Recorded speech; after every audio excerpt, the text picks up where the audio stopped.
Good morning, Mr. Lee. Can you hear me?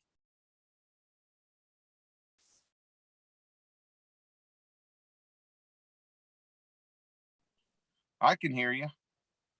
Okay, thank you, Commissioner Byrd. I tried to find a picture of our well and windmill to send you, but I couldn't put my hands on one readily last night as I was falling asleep. Sorry. Couldn't come to mind where you had one hidden, huh? That's okay. Computers are funny, you know, Right. but you might have thought I forgot about those kind of things.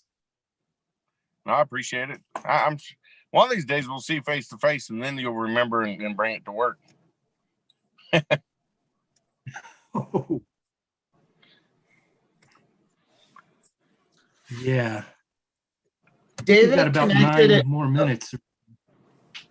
Sorry to interrupt. I was just going to let you know, Bob. David connected it at right about 8:30 just to make sure his connection was working. But he may have stepped away for a little bit until 9, but he should be back shortly, I'm sure. Thank you, Isaac. How are you this morning? Oh, I'm doing well. I'm doing well. Thank you. How are you? Oh, pretty good. Pretty good. I got another thing this afternoon, so my head is a little torn. Be glad when we resolve this case, or at least move it forward. Yep.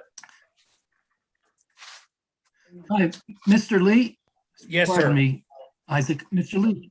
Hi, I wanted to apologize to you for not taking a break every hour yesterday. That's quite all right. I sir. don't. Let me explain a little bit. If you didn't know, there's actually specific orders on this case as to how long each part of the proceeding is to take place, and the entire case was to be concluded by noon yesterday. So I was pushing much harder than usual to move things along. Apologize again. Don't worry about it.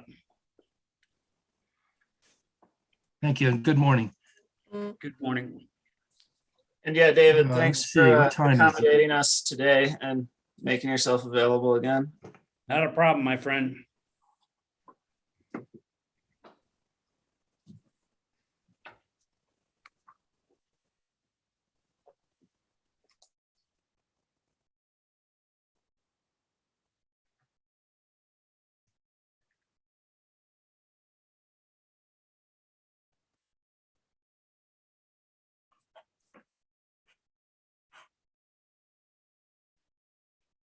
We've got 8 people present at this point, so we're going to wait a little while and stall just a little bit. I'm going to switch from one internet server to another.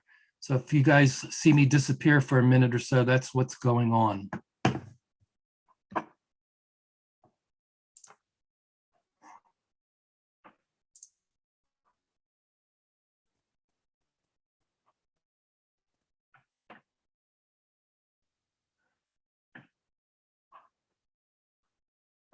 Hey, looked like it worked without any disappearance. I put my internet on my state-issued cell phone hotspot.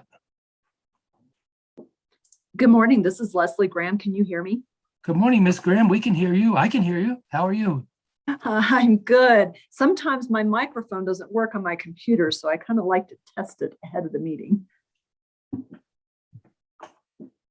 You know, all this Zoom stuff we've been doing for the last year and a half has made us more technically proficient. However, you know, it lets us down occasionally. Sometimes a little technically frustrated. Wow. I got a hearing a week or so ago, and I tuned in, and then about 5 minutes before the hearing was to start, everything disappeared, and I was frantically trying to get hooked up again. Strange feeling. It's like being Get locked everything up outside the and running door. again, panicked. Let's see here. It's 8:55. We've all got 5 minutes. We can talk about just about anything, but I don't recommend talking about the case. That makes sense. Let's see who's Can here. we talk, can we talk about what a gorgeous day it is here? Absolutely, Miss Judy. It is. It's so beautiful. I don't know what it's like where Leslie is, but in Santa Fe, it's about as close to perfect as you can get. Did you see the Must be wildfire? raining. Hey, morning. It's not raining. Oh, no rain. Yeah, it's No lovely here. Yesterday, we woke up to horrible winds and it was cloudy all day. It was a weird day yesterday. So today's a nice day. Yeah. It's harder to be inside today. Definitely. Hint, hint. Right. Exactly. Although it looks like we're going to get a bunch of rain again this weekend, and we need that rain, but that dampens a few plans for the weekend, but that's okay. Always need the rain. Yeah. Can never get enough rain in New Mexico. Nope. Rain lifts your spirits, not dampens. Oh, there you go. Well, it sure is good for the soil. That's why ranchers wear hats. We're waiting for it to rain. We already got our Oh. umbrella. Does it work the same way as washing a car? If you take the hat off, and because you don't have your hat, it's automatically going to rain on you? Probably. I don't ever wash a car, so Yeah. speaking hypothetically. Yeah. Yeah. Well, one thing I That's can what be rain's sure, for. whenever I wash my car, like 2 days later, it doesn't really rain. It just does that sprinkle and then it makes the car look really dirty. Yes. Yeah, 6-inch rain and then 40-mile-an-hour winds to cover it all in dust. Oh, yeah. Yeah, that's New Mexico.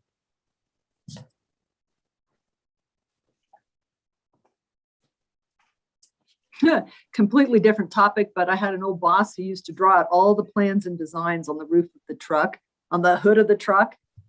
And yeah, so we didn't wash the cars much either because we'd get rid of our plans. It was so funny, but that was our consulting table out in the field. What kind of a company? When I worked at an oil and gas company, so I started out in the oil and gas business. Okay. And so, yeah, we'd be out at a well site. So you didn't have an office anywhere nearby. Why we didn't grab a pad of paper is a little bit beyond me, but he had a very big white surface right in front of him. And so that's where he'd pull out the pen. And so I would chuckle because I really just didn't think you should probably do that to the top of the car, but it's his vehicle. So I guess he wanted to draw out his plans. Well, it was flat. It was flat, big. Yeah. Of a few Hopefully dry napkins. erase marker. Yeah. It would have been better with a dry erase marker, I think, because then Oh, he it could was change his permanent. plans. Yeah. Pretty Was fun. this the advent of before the advent of cell phones? Yes. So even being able to snap a good picture of it. No, I think there was a box Exactly. phone in the truck. I'm dating myself or aging myself now, but yeah, this was a while ago. We still had all the radios in the truck. Still do. But yeah. Hi, Miss Drake. Good morning. Good morning. We've got about 1 more minute to go before 9, so we'll wait and see who's here in 1 minute. That's fine. Thank you. Good morning. I did have a couple people ask me, is this also on YouTube or is it just the Zoom meeting today? Yes, it is. Oh, It's okay. Yeah, it is on YouTube. Okay. Good morning, Miss Jeffries. How are you? I'm good, thank you. How are you? Fine, thank you. Fantastic. Good morning, everyone. Great to see you again. Good morning, Good Commissioner. morning, Good Commissioner. morning. Good morning. Good morning. Good morning, Morning. Commissioner. Good morning. Good morning. Morning, Commissioner Fishman. It's 9 o'clock on my Good morning. computer. Is that Commissioner Vicente Aguilar? Are you with us today? Yes, good morning. Thank you. Thank you. If I could figure out how to change your 157 number to your name, it would make, I would do it if I knew how to do it. So maybe someone can teach me that offline later. No, I think she has to do it. Oh, okay. Who is the 1037 person, please? I see they've got their phone muted, and I saw that number yesterday, but I didn't really know who it was. I do a bit of It wasn't yesterday. It was 2 days ago. 2 days ago. Felt like yesterday. Judy's going to be on you on this meeting. You better be good, Robert. Any slip up. I appreciate it. I really do. No, I'm kidding. I'm constantly learning. I like to think that's a good thing rather than a bad thing. I'll keep you, I definitely will keep you in line. Thank you. She's our designated legal dominatrix. What you don't know is that I've married two very, very strong women. So I don't know what that tells you. I hope not at the same time. Well, that's a kind of another story. Right. I don't want to go there. Okay. One of them probably will come in and give me a peck on the cheek goodbye because she's about to leave the house. We actually live in two places, and she's about to go from one of the houses to the other house. Good morning. On the top of my dresser. Good morning, Commissioner Hall. I'm wondering if we're ready to go. I think we have all the commissioners ready. We're still off the record, Mr. Lee. This is unusual. Hey, Bob, sorry to interject. Just before we start the hearing, Mike had dental surgery yesterday, so he's probably not going to be able to talk too much today. And I think we just need to recite for the record that we are reconvening the open meeting from last Wednesday. If one of the commissioners would like to do that. Just about what I was doing. You beat me to the punch, but if you just let me go one more second, we have. Well, my apologies. No, that's fine. We have what we have here is a bit unusual, and it's. I try to keep focused on it, and perhaps everybody could also. We have a hearing happening within a meeting, and there's meeting roles and meeting things and meeting procedures, and then there's hearing roles and hearing procedures, and it gets a little bit mixed up. One from the other, and I try to keep track of them. And I'm operating, I'm presiding over a hearing, which happens to be happening within a meeting, and there's one more twist to it. Instead of me being the trier of fact, which I usually am, to prepare a recommendation, the commission, of course, is the trier of fact in this case. So that adds yet another twist to the whole thing. And of course, previously the requested, I believe it was Commissioner Maestas requested additional evidence be presented at the hearing, and he was acting as one of the 5 triers of fact in that situation, and that's why we're back here today. And if anybody wants me to recite what I just said on the record, I'd be glad to do so. So let me ask: is there anybody who would like me to recite that into the record? I don't think it's necessary, but thank you, Ms. Drake, Ms. Jeffries. No, not necessary. No, it's fine. Thank you. I didn't think so. But it helps me to clarify, even for myself, that I stated what's going on, and maybe it helps any of you to understand that as well. Because at some points it's not quite clear. I just wanted to mention one more thing. I would imagine Mr. Clay Schultz is listening and or watching on YouTube.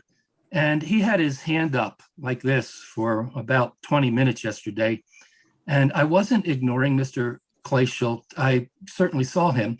But, the hand up is a nonverbal language for me to allow him to speak. And I recognize that and understand that. But in order to do that, I would have had to have interrupted the normal procedure within the hearing. The normal procedure in the hearing is for typically direct examination. In our hearings, we use written direct examination, which is a bit of a twist. And after the direct examination of the witness, we would move to cross-examination of the witness. So I believe he may have raised his hand during cross-examination, which I certainly would not have interrupted. And then in this case, well, in a normal hearing, the trier of fact also could ask questions in order to clarify. And in this case, we have 5 persons participating as triers of fact who also could not cross-examine, but examine the witness. So we were at that point where the triers of fact were examining the witness. I also did not want to interrupt that to allow Mr. Clay Schulte to interrupt. And furthermore, there was communication between Mr. Clay Schulte and myself, and I believe Ms. Drake, and he expressly withdrew his participation as an intervener or his pursuit to become an intervener. In lieu thereof, he elected to be a commenter. I had discussions with him through email about how much time he would have to comment, and he asked for 3.5 minutes. It's not a big request, but the rule which I'm operating this hearing under indicates that there shall be 3 minutes for each commenter. So I declined to consent to his request for 3.5 minutes. Wednesday, I suggested he make the request openly, which he did. There was no objection, so he's granted 3.5 minutes. I think he went about 4 or so. It's not a big deal, but it's important to keep the eye on the whole procedural thing and where it's going and how it's going. At that point, Mr. Schulte, and I'm sure you're listening, Mr. Schulte, I'm telling you off of the record of the hearing that you're a commenter, which is, and we respect you for coming. It's honorable. However, you're not a party, and you're not a party's attorney. And because you're a commenter, commenters do not participate in cross-examination of witnesses, and commenters do not participate in examination of the witness as the trier of fact, in this case, the commission does. So I hope that clarifies a few things and maybe lays a few questions to rest, if there were any questions. And you know, I better stop talking before I get accused for talking too much. Are there any questions about any of that, or why I did what I did on Wednesday? Yeah, I felt a pang of guilt watching him raise his hand as well. And it's uncomfortable, but I have a job to do, and I'm kind of a gatekeeper and a traffic cop, and I take that role quite seriously. Okay. Yes, sir. Yeah, I just wanted to, if he is listening in, I know he sent in written comments as well. And I just want Mr. Clay Schulte to know that, you know, we recognize what he said, and we're hearing him. So we've heard his communications, and it's been helpful. So, you know, thank you for that. And with that, we can just proceed with the normal restrictions. Thank you, Chairman Fishman. When we go on the record, I'll mention that we had a brief communication, a brief discussion. It was really me talking. It was procedural in nature, and the merits of the case weren't discussed. Does everybody agree that the merits weren't discussed? Yes. Before we start? Yes. Okay, thank you. Yes, and I, Mr. Lennon, Mr. Hearing Examiner, I'd just like to say I really appreciate your care in doing what you're doing. No, I was not bothered by you not talking to acknowledging Mr. Clay Schulte, because I appreciated what you were doing. I knew what you were doing then, so I thought it was appropriate. So thank you. Oh, well, thank you. That's comforting. Yeah. Are we ready to go on the record? Does anybody have anything else that should be discussed before we go on the official record? We are on YouTube and being streamed, by the way. Yeah. But we're not on So the do record. I need to real quickly reconvene our meeting? So I'll just do that officially. I'll say the pledge just because. I pledge allegiance to the flag of the United States of America and to the republic for which it stands, one nation under God, indivisible, with liberty and justice for all. I salute the flag of the state of New Mexico and the Zia symbol of perfect friendship among united cultures. And with the meeting convened, Mr. I keep wanting to call you hearing examiner, but you're That's fine. something else. Mr. Whatever you are, Lennon, please take it away. Thank you, Chairman Fishman. Mr. Lee, we'd like to go back on the record at this point.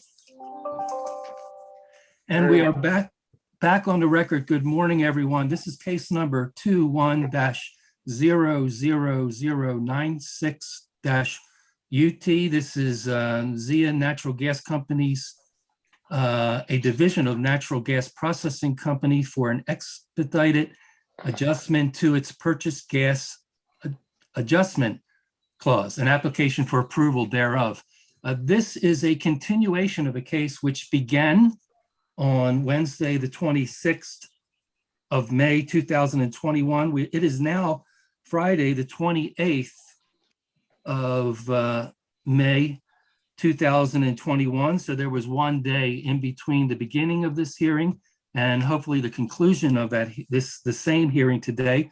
The hearing was continued from Wednesday to today. The hearing has not ended. The hearing has not adjourned. This is the same hearing. The witnesses are still under oath.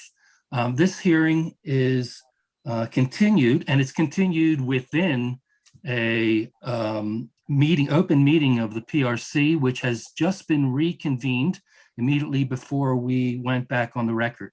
Also, immediately before we reconvened, I had a few things I wanted to discuss with the participants, or for me to say. It was purely procedural in nature, and no merits of this case were discussed or anything else that needed to be on the record. Is that true, Ms. Drake? Yes, that's correct. And Ms. Jeffries as well? Yes, that's correct. Thank you. At this point, I believe we have reconvened to allow, and correct me if I'm wrong, allow a bench request, which was actually from the bench in this instance. One of the commissioners requested additional information, and the applicant agreed to provide the additional information. Amazingly, I believe it was produced within a day. I received it in last night's email. And it's not part of the record yet. It's not part of the evidence yet. And that's why we're here, to make it part of the record and make it part of the evidence, so that any decision that's made can be made upon consideration of all of the evidence, including that evidence. Does Ms. Drake, that's why we're here, correct? Yes, sir. We would like to introduce this exhibit and authenticate it for admission as evidence in the record. And we would also request the opportunity for brief testimony by Ms. Graham in order to explain the exhibit, the tables and the data, take you page by page through it, to explain what the bench request response includes, just for the commission's information prior to cross-examination and examination. So I consider that a motion to reopen testimony, and specifically testimony of Ms. Graham. There's no objection, Ms. Jeffries, or is there? No objection. Thank you. So that's granted, and we'll reopen her testimony, allow her to testify. She's still sworn in. Is there any other niceties we should discuss or move forward with before we have her testify? Yes, ma'am. Sir, Yes, ma'am. I just want to make sure we did email this out around, I think a little after 6 p.m. last night. Sorry, we couldn't get that out prior to 5 o'clock, but I just want to make sure that staff and the commissioners and you all received this exhibit that we sent out last night. I did. Did you receive it, Ms. Jeffries? I did. Thank you. We can poll the commissioners, or there's a nod from Chairman Fishman and Mr. Chairman Byrd. Okay. It's the same email I think you sent it out with. Yes. Of course, it's not evidence yet. Keep that in mind. And, you know, it can't be considered until it's admitted. I would like some sort of foundation presented, and before we can admit it as evidence. I mean, specifically, I think we should know who prepared it, how it was prepared, and that type of thing to give it some gravitas so that it means something. Right. So are we ready to proceed with Ms. Graham? I'll just say a few things. Ms. Graham, you're still under oath. We don't even have to swear you in because this is a continuation of the same hearing. The hearing never ended. If anybody's wondering, very often cases go from day to day. It's the same thing. And this is just we skipped a day in between. Ms. Drake, you're welcome to examine your witness. Thank you. Thank you. Thank you, sir. Ms. Graham, if you could please identify the document you should have in front of you labeled ZIA Exhibit 6.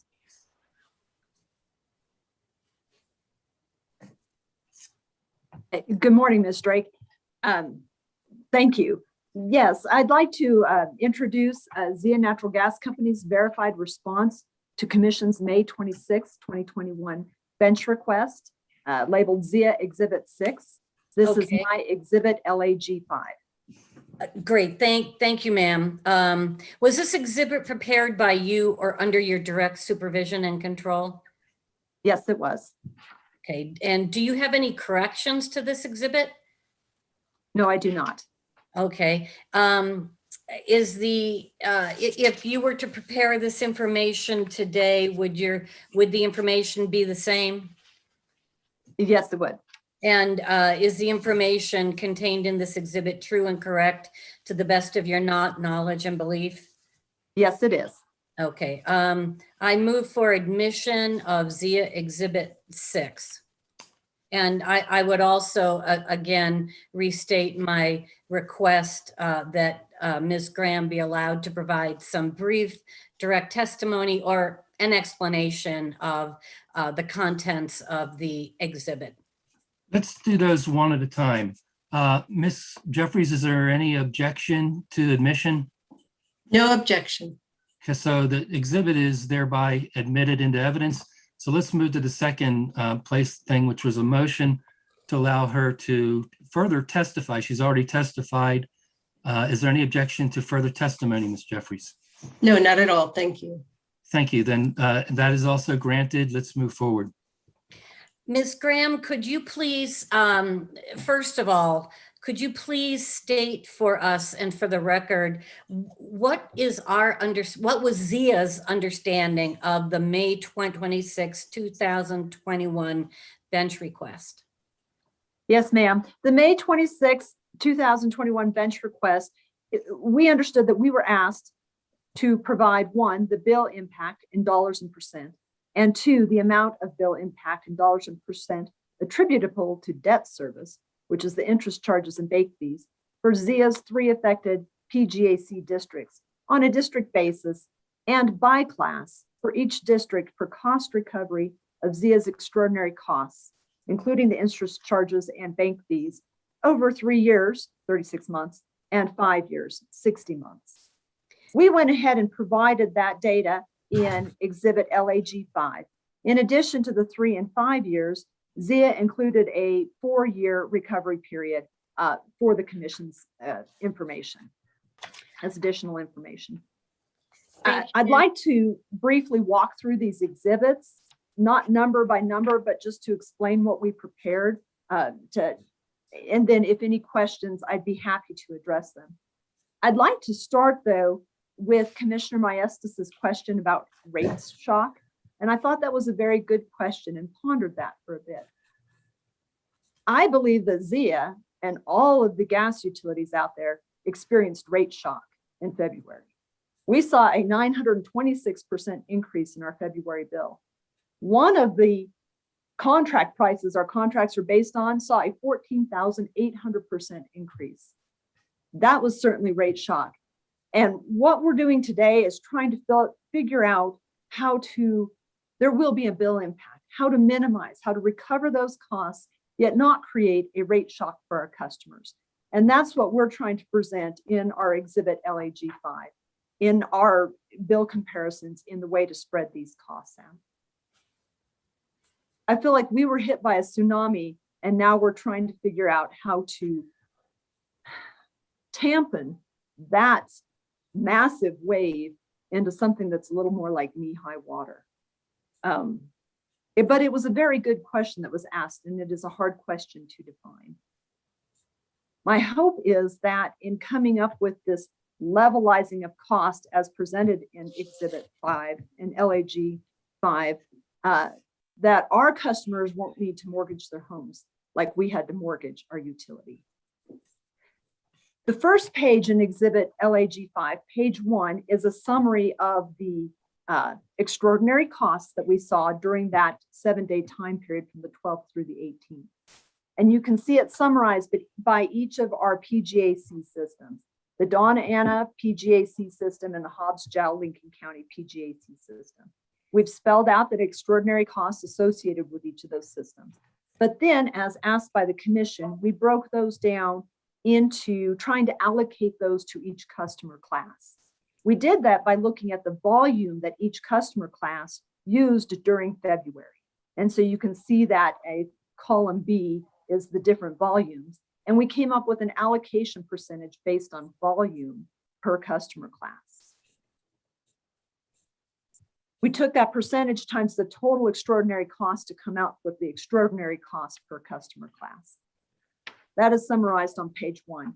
Page 2 is a very brief summary, looks like a small exhibit, but a brief summary of the interest expense that Wells Fargo is charging ZIA for carrying this note to pay for these gas costs. And as I've expressed before, we are proposing a direct pass-through of that interest expense. There is no markup. We will not make money. It will be a simple line item for line item. What they charge us, we are proposing to pass through within this PGAC.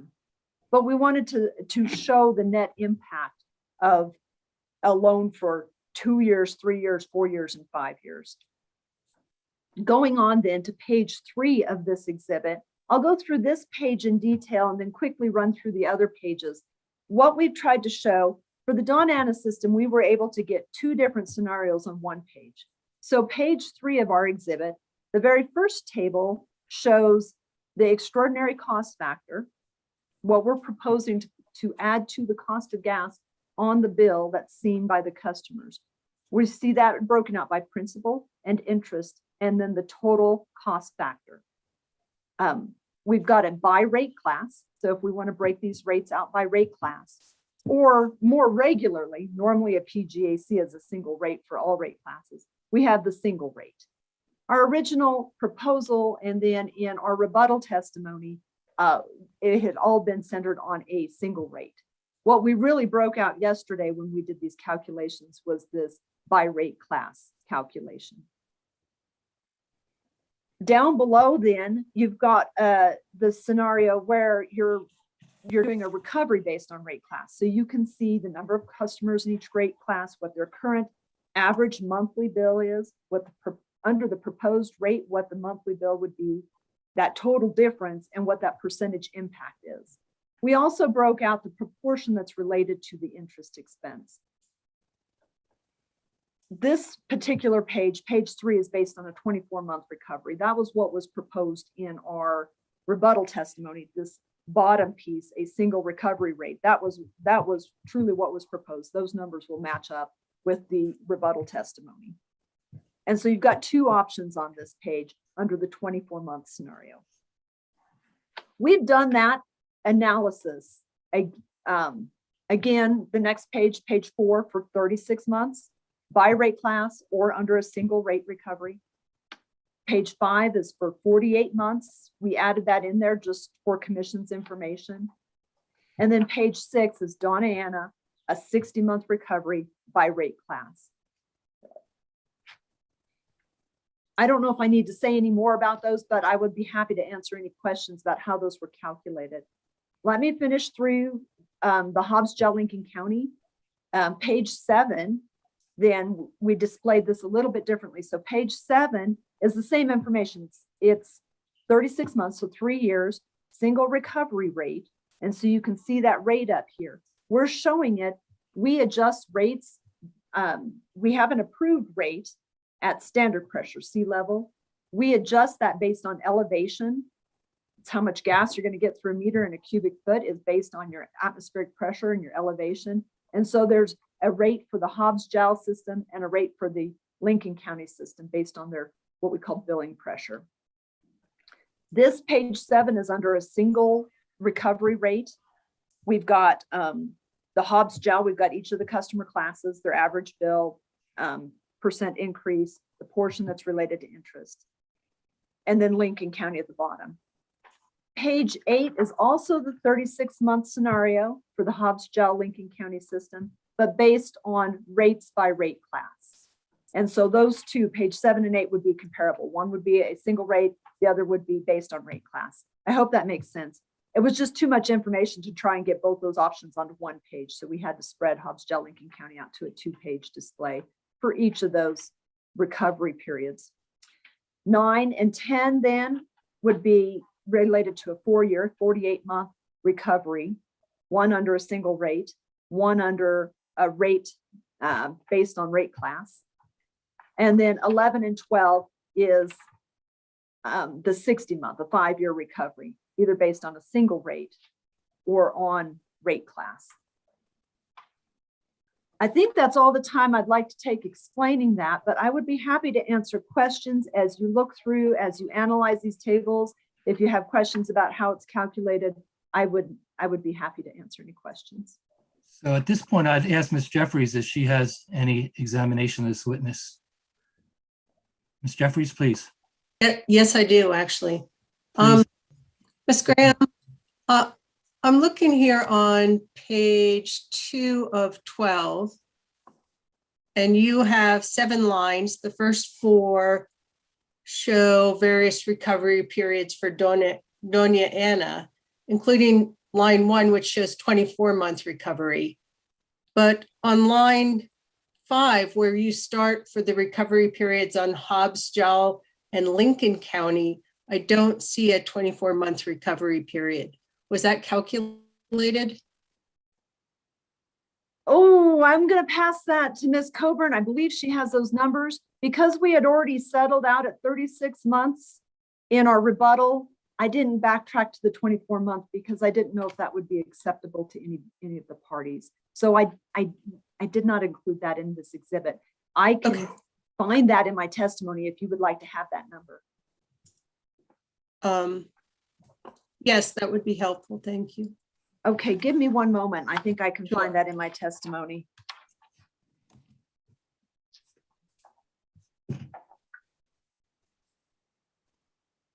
I think I did.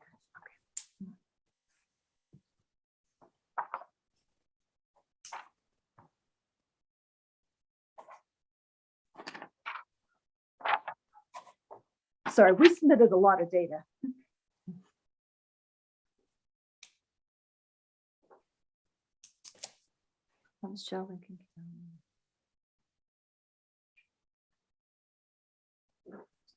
Okay, so on KMC 4, page 3 of 3, we have a 2-year amortization of interest for the Hobbs County or Lincoln County Hobbs gel system. That comes out to $613 or $613,366. And so that would be the number for a 24-month accrual of interest for that system. Thank you.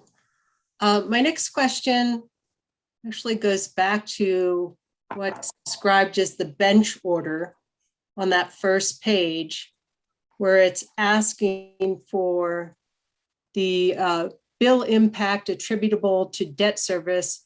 And then in parentheses, it says interest charges and bank fees. When I go through this document, I'm seeing, for example, in your note number 2 on page 3 of 12, the note talks about the interest expense being the actual interest charge on the loan by Wells Fargo, but there's nothing to indicate in these charts that the bank fees were also considered. Can you speak to that?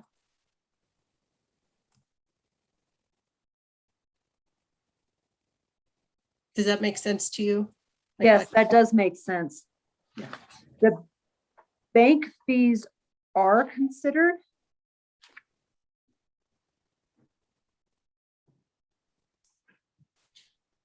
So the bank fees are built into the way the table works, the bank fees are built into the extraordinary cost. I may have to have Ms. Coburn confirm that in the spreadsheets that were built. Was that not a part of the charts that you put together yourself? Under my direction, yes, ma'am. And Mart has been running these spreadsheets. Ms. Coburn has been running these spreadsheets. And so in the exhibit on extraordinary costs, normal and extraordinary costs, that's an exhibit in her testimony, probably right at the beginning. It does break out those bank fees into the extraordinary costs.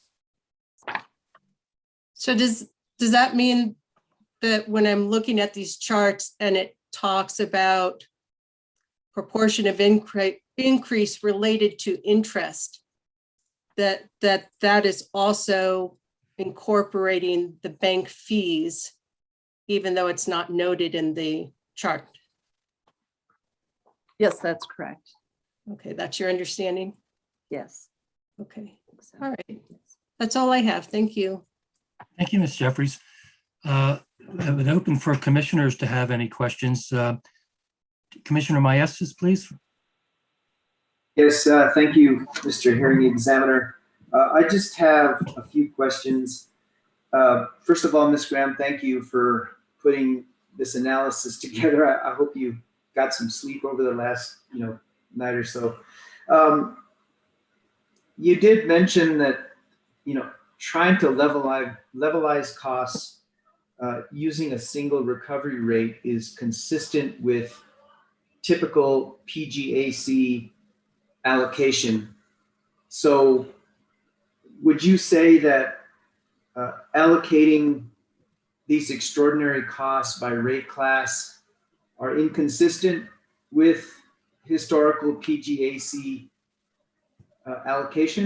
cost allocation? Commissioner Maestas, Hearing Examiner, Commissioners. Yes, typically a PGAC applies across the board. I would acknowledge this is an extraordinary circumstance. And so that there's not really a lot of historical precedent for what we're trying to do with this real snapshot in time of gas purchases, which is why I think in these unique circumstances, allocating by customer class could be considered. But yes, very historically, we've allocated just a single rate for cost of gas. So would you consider, recovering these extraordinary rate costs by rate class is not levelizing the costs? Commissioner, no, I wouldn't consider that. I believe because you're spreading this out over time, you are trying to levelize that cost. It's more or less trying to accrue the cost. And as we testified before, we don't have the technological ability to go below the rate class unless you did a one-time charge. So this is trying to accrue it to the rate class. I believe the purpose behind that was to try and people who use the gas then pay for the gas, but then we're levelizing it by spreading that out over a period of time instead of a one-time bill, like we saw as gas utilities. Did that answer the question properly? It did. Yeah. We seem to be talking about equity and fairness in this case. Obviously, the irrigators have come forward and they feel like they're disproportionately going to bear the cost burden relative to the other rate classes. So after having calculated other scenarios, particularly the 60-month, and obviously you can tell I'm really focused on the 60-month scenario, but after looking at the numbers, doing the 60-month recovery period, which coincides with the loan period, what is your sense of equity in looking at the rate impacts among the rate classes in both scenarios, in the single rate recovery or the recovery by rate class? I think one of the interesting, thank you, Commissioner, Commissioner's Hearing Examiner. I think one of the interesting things to me when we ran this analysis is how much it reduced the rate impact on irrigation and industrial customers when we did by rate class. And so it showed almost that our industrial and irrigation customers were somewhat subsidizing our residential customers for this cost if you did a single rate. If you go by rate class, it certainly did reduce the impact on the industrial and irrigation customers. My last question is bank restrictions on ZIA over a longer period than what you had proposed in rebuttal. And I believe you testified that your annual profit is around 4 million. Considering your annual profit and the fact that you're really not a vertically integrated utility, you're kind of a retailer and you pay for storage and transportation and you buy your gas per agreements and sometimes on the open market in the case of this extreme weather event. But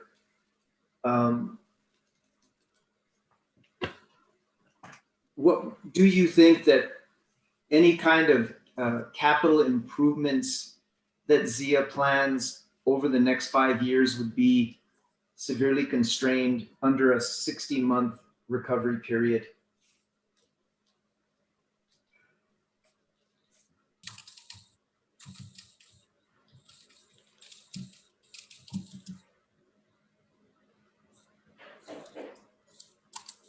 Commissioner Maestas, Commissioners Hearing Examiner.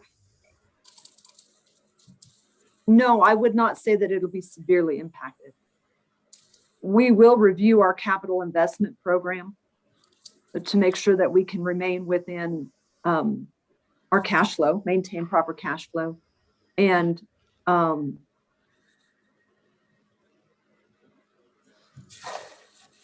but I don't know that it will be severely restricted.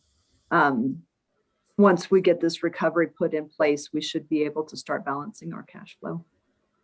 Okay, thank you, Ms. Graham. Mr. Hearing Examiner, that's all I had. Thank you. Thank you, Commissioner Maestas. Chairman Fishman, any questions, please?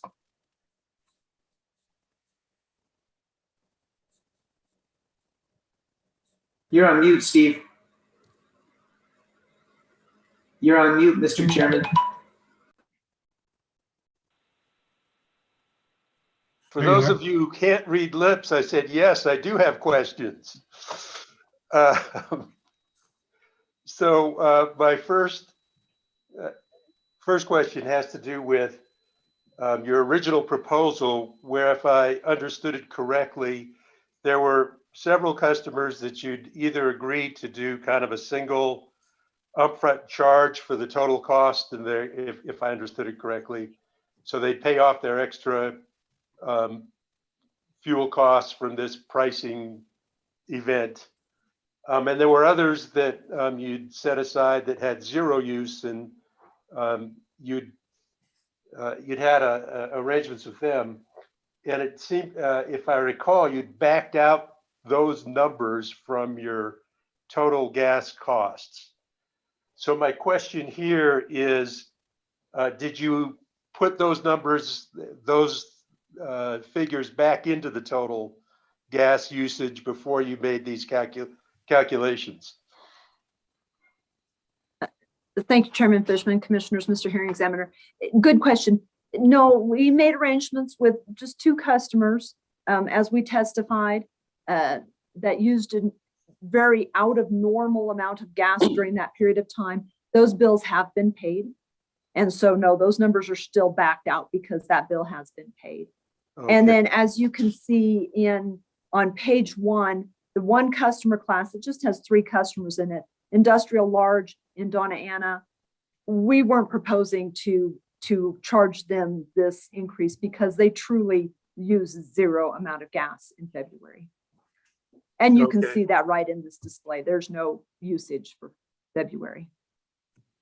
Is that reflected that you're not charging those folks? Yes. Are they included in your calculations by class? No, they are not. we're not charging them, so they're not part of the analysis. So if they were included, that would skew the numbers. That would change the numbers a little bit. Yes, sir, that would change the numbers. Okay, and just to let you know, the reason I'm asking is I'm a little bit concerned, and we need to discuss this, about whether that would be considered a special treatment or discriminatory treatment of particular customers. So as a commission, we have to think about that, and I don't want to prejudge it, but it's probably a discussion we have to have amongst the commissioners at any rate. Second question is, I kind of did a back of the envelope, and I noted what you noted is that some of the industrial customers and irrigators, if you just go to the single charge for everybody, would be doing some subsidizing. And I did a back of the envelope calculation on irrigation of how much they would be subsidizing, just on the irrigation customers. And I came up with around $650 total over the whole period would be how much an individual irrigation customer would be subsidizing other customers. And I wonder if you could, I'm putting you on the spot here, do the same kind of calculation and tell me if my back of the envelope was correct. Well, and thank you, Mr. Chairman. I was warned at the very beginning of my career never to bring a calculator on the stand because that's a really good place to make mistakes. But let me see if I can think of one way to analyze that. On page 3, that's the 24-month recovery. The impact, the bill impact on irrigation is $38.50 under a single rate, but it's $8.20 if you were to do a recovery based on rate class. Right. So let's say that average difference is $30 for round numbers over a 24-month period. That's about $720 per customer. And so that might be a similar analysis, I'm hoping. Yeah, and that's kind of how I did it. I think I used the 3-year, and your math is probably better than mine. But the point to me that's salient here is that for those 500 some odd customers, we're asking them to essentially pay somewhere in the $650 to $750 range of other customers' fuel costs. Would that be a correct statement if under that scenario? Yes, I believe that is a correct statement. Okay. If we did that, would you, and this is kind of an opinion for you as an operator, and by the way, well, let me finish this question first. Would you think, would you consider that fair treatment of those particular rate classes? That we're basically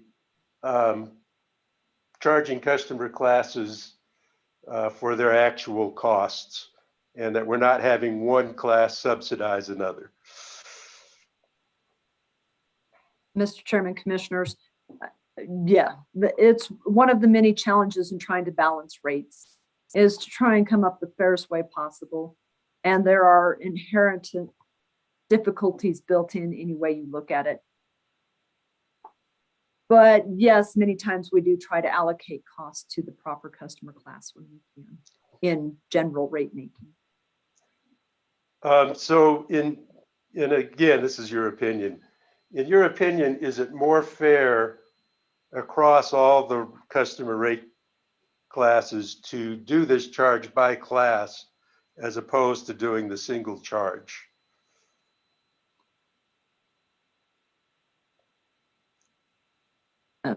Mr. Chairman, Commissioners, Mr. Hearing Examiner, in my opinion, it is probably more fair by rate class to break these costs out in this particular case. And so I'm going to just make a comment now. Number one, I am thoroughly impressed, by the way, with this information you came back with, how clear it is, how well organized, and how quickly you all did it. And boy, I wish in every case when we did bench requests, they were responded to so clearly and so professionally and so well. It really helped clarify the situation for me. And second of all, I just want to thank you for your spirit of partnership in trying to come up with a fair way of doing this. You've just been terrifically open. And the way you responded to this is terrific. So just thank you for that. And I don't have any other questions. Commissioner Fishman? Yes, thank you. So I just have a question of you, actually. In your questions, when you arrived at that $650 amount, were you looking at which time period, which time scenario were you referring to? Well, I kind of done it in my head based on the 36 months. 36 I'm betting months. Leslie did a better job than I did if she had a calculator with her. And by the way, you can come up with the exact number by simply, because they've done such a great job of laying out the interest costs, you can back those out and come up with the exact number. And it would be the same no matter what the time period of the payback would be. It would just tell you the amount that they spent on gas that was extra. And I believe that's the way it would work. And actually, now that I've said that, I should ask Leslie if I'm correct. Let's in ask. thinking of it that way. Okay, could you please ask that question? Well, you Or can. I will. Would it be still, I'll ask that question. Please. Yeah. Let's see, now I've got to. Okay, Ms. Graham, would that figure be $650 regardless of the time period we're discussing, the 24, 36, 48 month? I mean, yeah.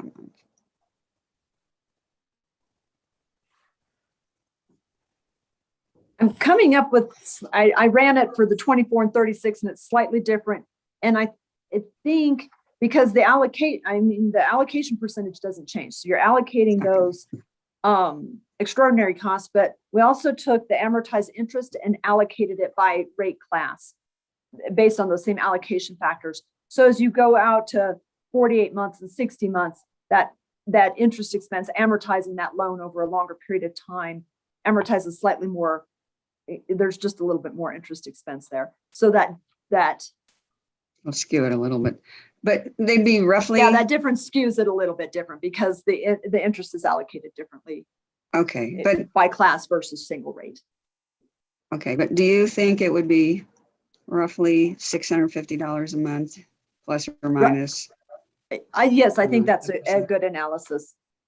Okay, great. Thank you very much. Are there any further questions, Commissioner Hall? No. Thank you. Let's move to Commissioner Vicente Aguilar. Any questions for this witness?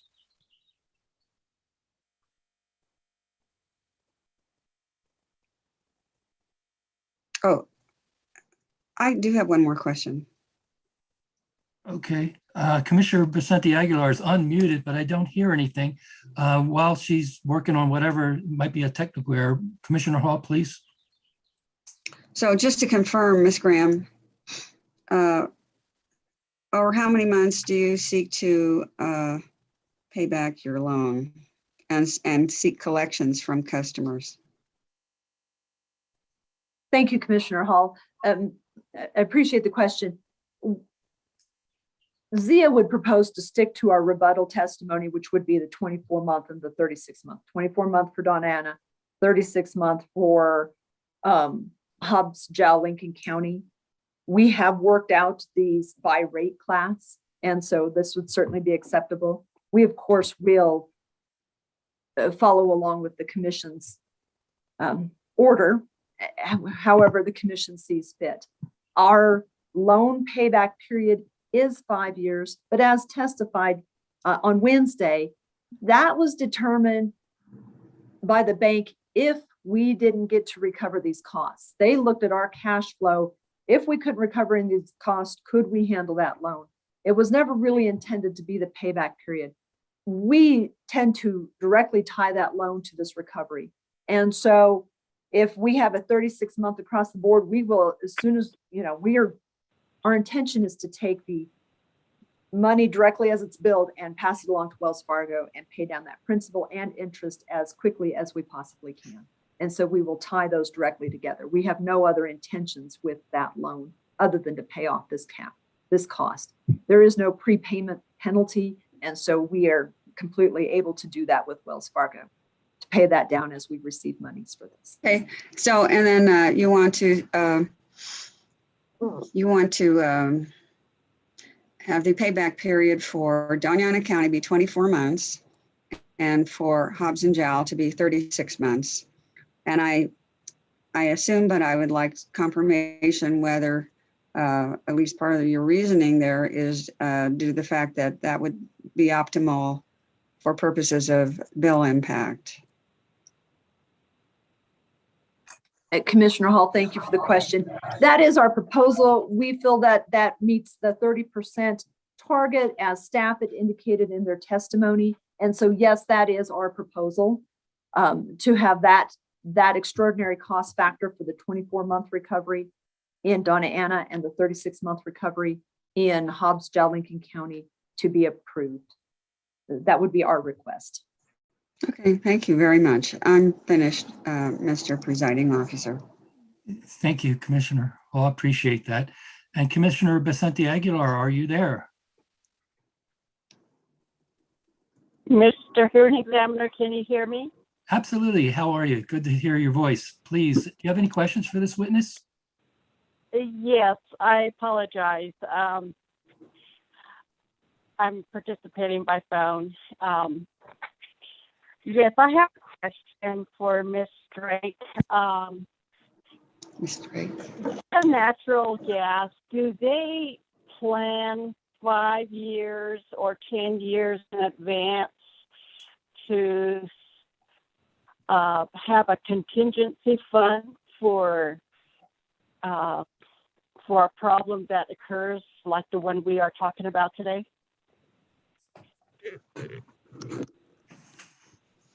Commissioner Vicente Aguilar, Mr. Hearing Examiner, Commissioners, thank you. We usually maintain sufficient cash flow to cover annual capital projects as well as annual gas purchases. This particular event was so extraordinary that we simply did not have the cash flow for that. I believe one of the suggestions that has been made that we will certainly look into is a line of credit to help potentially absorb something like this again. One of the questions in the inquiry into this event was maybe trying to build up a fund somehow, a little bit of an extra charge in the PGAC to create a fund to pay for something like this. The hard part with that, and we weren't in favor of that, was simply that it'd be hard to estimate what is appropriate to keep. How would you have ever estimated this event, and how do you come up with the appropriate costs? And so it would be hard to project a 5 and 10 year type scenario.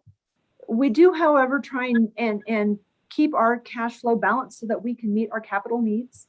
As a gas utility, we have a varying cash flow in that in the winter when people are heating, our cash flow goes up as the bills go up. In the summer, great construction, our cash flow goes down as we are trying to replace, repair, improve, and extend system and make investments in our plant. And so we try to manage our cash flow to meet those needs. I hope that answers the question. Yes, thank you. My next question,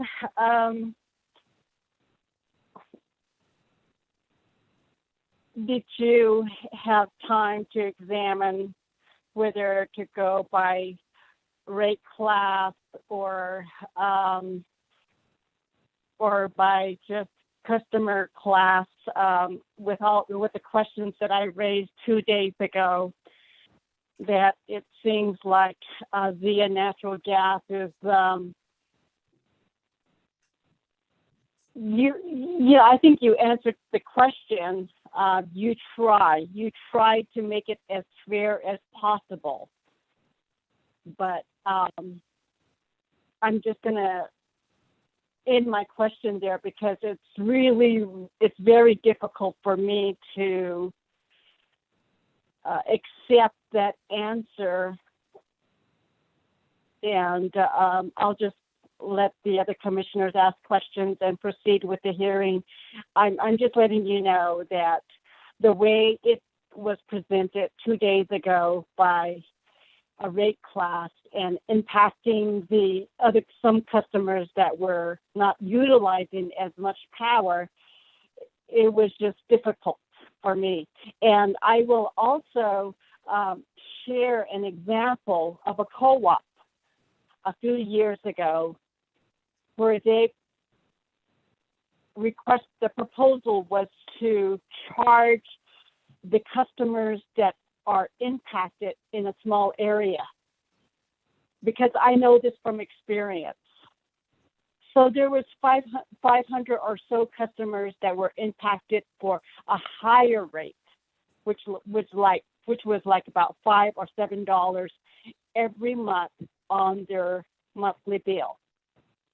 You know what? And I was the only commissioner that voted against it. I wanted the cost to cover all customers so that the small group will not be impacted. The co-op came back, and I believe our hearing examiner, Ms. Glick, is well aware of that. They applied it to all customers. So with that said, I'm trying to figure out what is the fairest way to move forward. And I'm listening to the testimonies, and I will just continue to listen and see how, what conclusion I will come to. Thank you very much, Mr. Hearing Examiner. Thank you, Commissioner. Commissioner Byrd, is there any examination of this witness? No, sir. Thank you. Thank you, Commissioner Byrd. Ms. Amir from the OGC's office, any examination of this witness? Thank you, Bob. Yes, I have one question. Would Zia be opposed to doing 36 months for all counties? I know you just stated that you were going with the 24 months for Hobbs and the 36 months for no, you're going for the 24 months for Doña Anya and the 36 months for Hobbs and Jaw. But that was in your rebuttal testimony. Does Zia have any opposition to a straight 36 months for all counties? Thank you, Ms. Amir. Commissioners, Mr. Hearing Examiner, in responding to Commissioner Hall's question, that would be our preference. But no, one of the purposes of laying out these various scenarios is so that the commission can make the best educated decision, trying to get as much information to all of the commissioners so they can make a choice. And so really in my to go back to my children, I'm hoping you can circle one of these and say we'd like this one for Donna Anna and we'd like this one for Hobbs-Jaw Lincoln County. If that comes to 36 months for both, then yes, if that's the commission's request, then that we will abide by that. Absolutely. If the commission decides to go longer in their best choice and decision in trying to balance the needs of the consumer as well as the utility, then that's the commission's decision as well. I was trying to lay these out in as clear a method as possible so that the commission knew exactly what they were voting on when they tried to address this today. Thank you. I don't have any other questions. Thank you. Any redirect, Ms. Drake?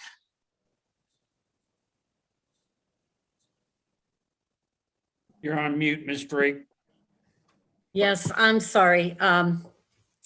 Yeah, I got a couple of questions if I could. Well, it's now 10 o'clock and I thought we might take a 5-minute break. It seems like a good time to take a 5-minute break. Can you hold your question? I certainly can, sir.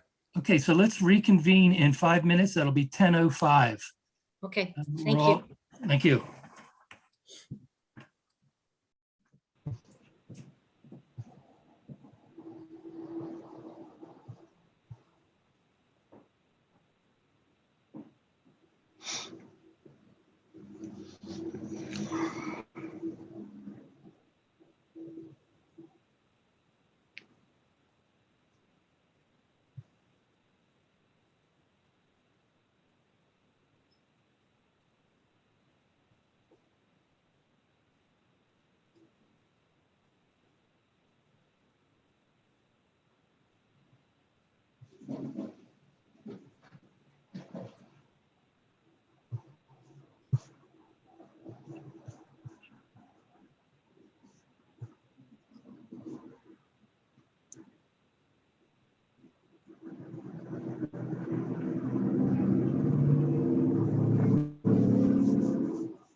Wait, let's see what we're covering. $8.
Instead of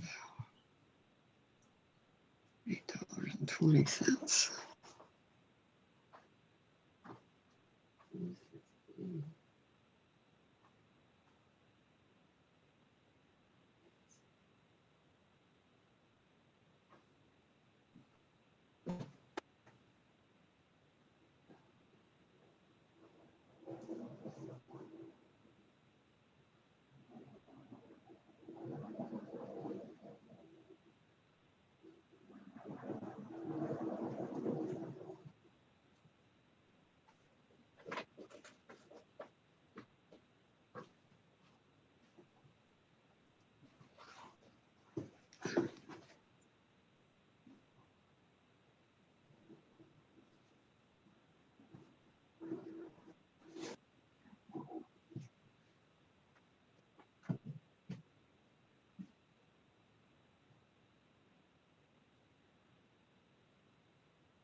Total increase is, Okay, it's 10:05 on my clock. You might be a minute off. Counting for seconds, my clock doesn't show seconds. Is everyone present? Is anybody not here? That's a kind of a weird question, isn't it? Just Hey, wait a Mr. minute. Lennon, it looks like Commissioner Maestas had his hand raised in Zoom. I just wanted to alert you to that. Okay, thank you, Mr. Lee. And we're off the record, I presume, right at this very moment. Yes, sir. Thank you.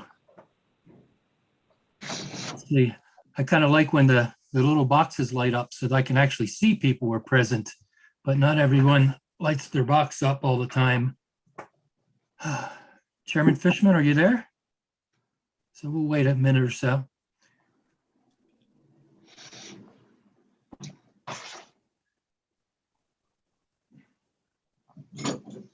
Wow, everybody has moved around on my screen. That really makes it confusing for me. it's too bad. Well, Mr. Hearing Examiner, if it Yeah. makes you feel better, you're rearranged on my screen too. Oh, no. You know, we have these little cell phone things and I'm tempted to you know, like touch and try to move, slide you around. Doesn't work that way.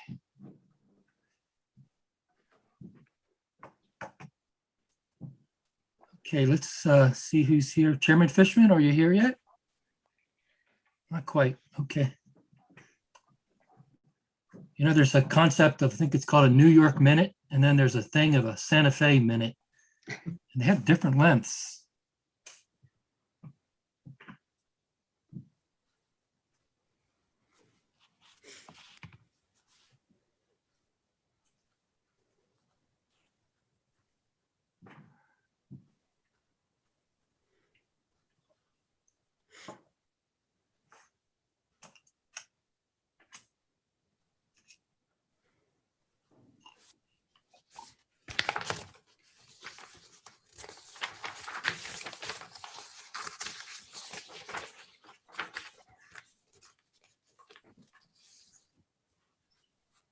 Commissioner Byrd, are you there?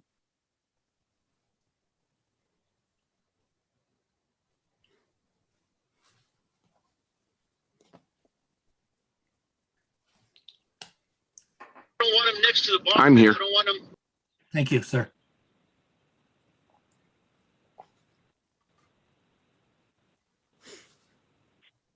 Welcome, Chairman Fishman. Ms. Jimenez, I noticed you're on my screen. Were you here yet? Wednesday? I actually don't remember you being here.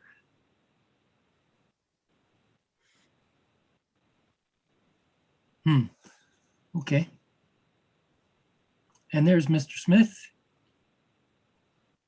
And Commissioner Vicente Aguilar, are you present? I'm present. Thank you. Okay, I think we have the necessary people to continue with the cross-examination. Do you agree, Ms. Drake and Ms. Jeffries? Yes. Yes. Okay, so let's continue. Ms. Drake was about to do some redirect, I believe, of Ms. Graham. And we go back on the record at this point, Mr. Lee. Thank you. Thank you, sir. Yes, I just had a few questions for Ms. Graham. Ms. Graham, do you recall that Commissioner Maestas asked you about concerns regarding what impact would Zia incur and whether the impact would be severe if you stretched out the repayment period to 60 months? Do you recall those questions? Ms. Drake, yes, I do. Okay, I just wanted to follow up on that.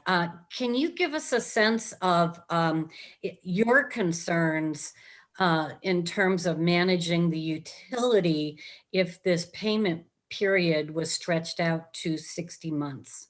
What impact would that have on utility improvements, capital expenditures, and so on? Yes, thank you, Ms. Drake. Commissioner Maestas asked about severe impacts, and although I stated that there were no severe impacts, some of our concerns do come around both for our customers and for our business. I do have a concern that if these investigations into this pricing event do not either yield restitution or fix what broke so that it does not happen again, I have a concern that this may happen again. And that's been expressed before. And I certainly hope that we are able to solve that so that we don't see this. My concern about spreading these costs out too far, which is why we have proposed a shorter time frame, is that I don't want to continue to pancake events and find ourselves in 5 years with several extraordinary cost factors on top of each other. I certainly hope this doesn't happen, both for our company and for our customers. I think that that would be devastating. And so I do have a concern about pancaking, and we will continue to cooperate in any way that we can and provide the limited information that we have to try and figure out how to solve this from happening again, and hopefully find restitution for what did happen and reverse some of these charges. I do have a little concern about intergenerational equity. We've been having a discussion about fairness. And so someone building a house next year in one of our service areas is going to start paying this cost. There's no way to avoid that. We simply can't hit people with a one-time charge. It's too much. But I think that needs to be taken into consideration when choosing a recovery time period for these extraordinary costs, is that you do have a little intergenerational equity. You may have someone in our Ruidoso area and in the Hobbs area. We have a lot of people who move in from Texas. And so someone may have already paid these costs for their utility in Texas and are now looking at moving to New Mexico and paying more of these costs. And what's the perfect answer? I don't have it. As you can tell from the amount of time we've spent in this hearing, this is a challenging subject.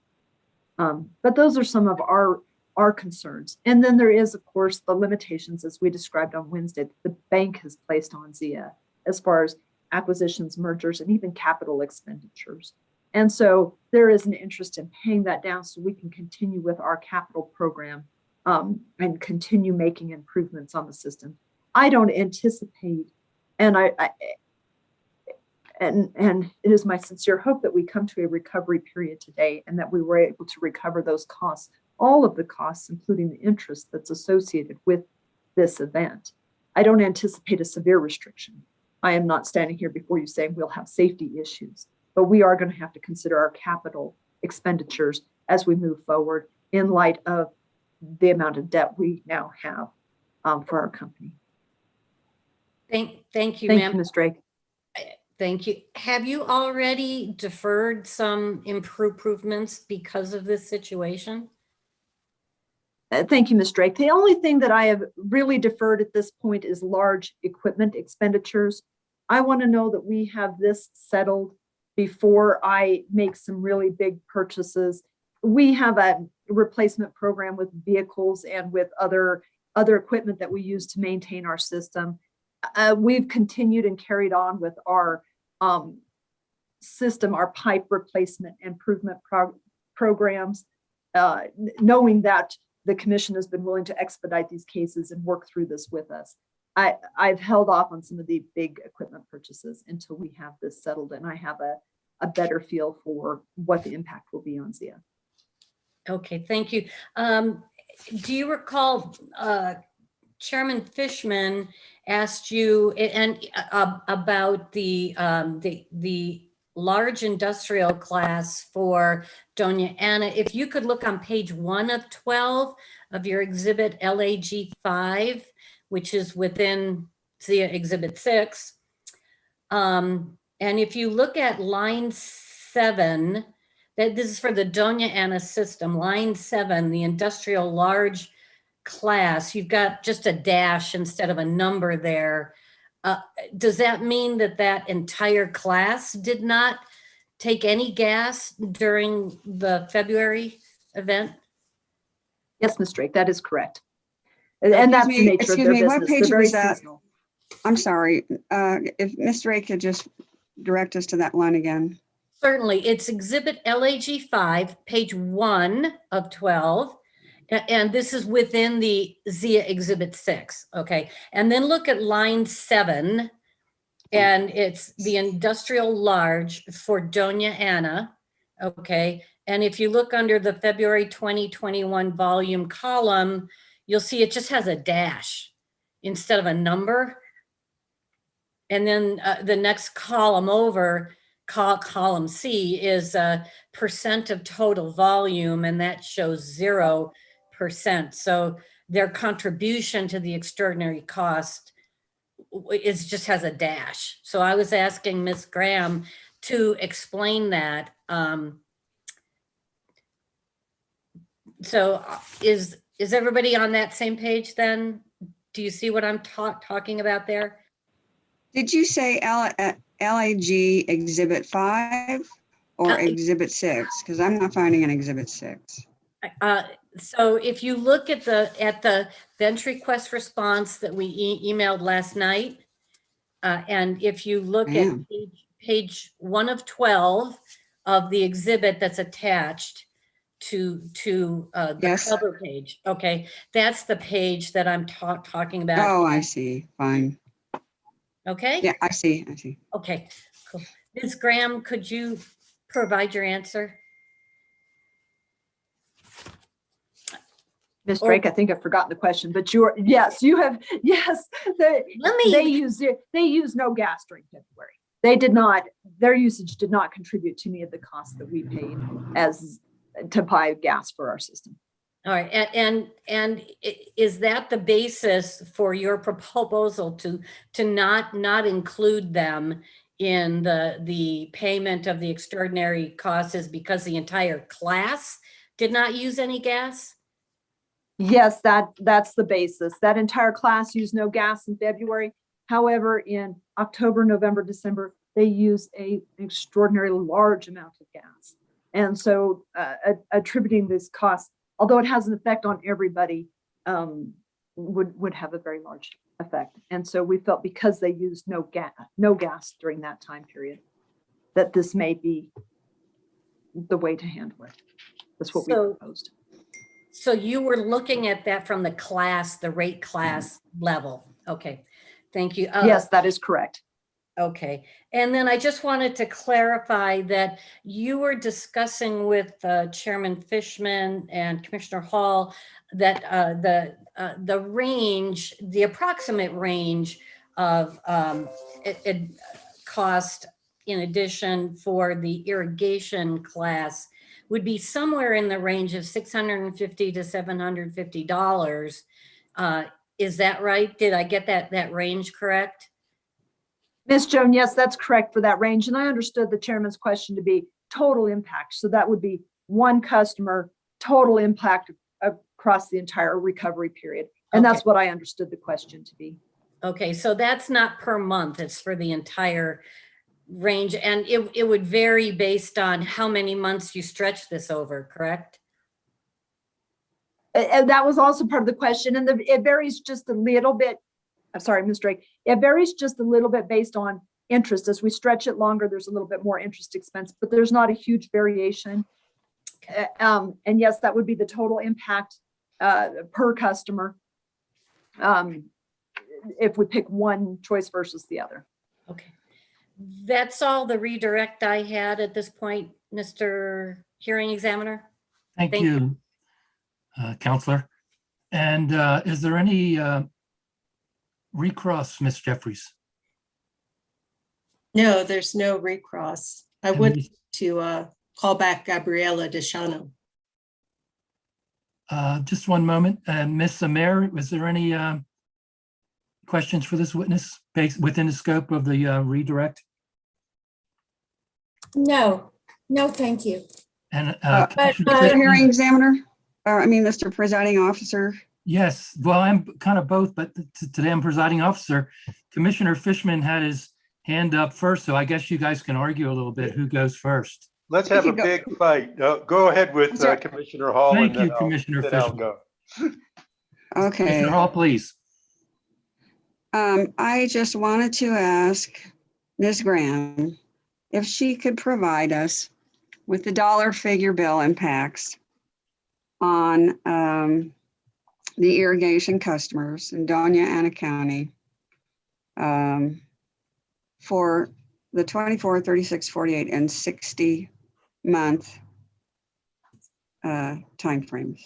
I mean, it's right there in the table, but I would like for her to recite those into the record. To recite into, Just those thank you, dollar Commissioner figures. Hall. Looking at the bill impact. Just wanted to focus on the bill impact. For the, okay, Irrigation customers for, I guess, 36, 36, 48, and 60 month period. I don't know if you have, I don't think you have the 20. Do you have the 24 figure there? I don't think you do. Yeah, you do. Yeah, Yes. for the 20-month recovery, 36-month, 48, and 60-month recovery, what's the bill impact on the irrigation customers? What's the dollar figure that you have there? That Commissioner Hall, thank you. Yes, I will look through those tables and recite those. So for Donna Ana District, 24-month recovery based on rate class, the bill impact for irrigation customers per month will be $8.20. 24-month, a single rate recovery for Donna Ana, bill impact for irrigation customers would be $38.58 per month. Moving to 36 months, Donna Ana, 36-month recovery based on rate class for the irrigation customers, the bill impact would be $5.58 per month. 36 just, months. you know what, excuse me, I'm sorry, I didn't clarify my question enough. I only want it for the rate class. Rate class. You don't have to, that's all right, just continue the way you are since you started. I see. Thank you, Commissioner Hall. You don't want it for a single rate for everybody. No, just if it's no. by rate class. Okay. So Donna Ana, 36-month recovery based on rate class for irrigation is $5.58. If I move on to 48-month recovery by rate class based on rate class, irrigation is $4.27 per month. 60-month recovery based on rate class for the irrigation class, the impact is $3.46 per month. Okay, and can you give me those four figures also for the Hobbs gel? Yes. Group. We did not do an analysis for 24 months for the Hobbs Jaw Lincoln County system. Right, I have 36 months, and I'll start with that one. that's fine. Based on rate class, irrigation is $26.48 per month. That's 36-month recovery based on rate class, irrigation class, $26.48 per month. Moving on to a 48-month recovery based on rate class for irrigation customers, the bill impact is $24.73 per month. Mm-hmm. I think I might have said one of those wrong. Okay, sorry. And then moving on to the 60-month recovery, by rate class for irrigation, the bill impact per month is $23.67.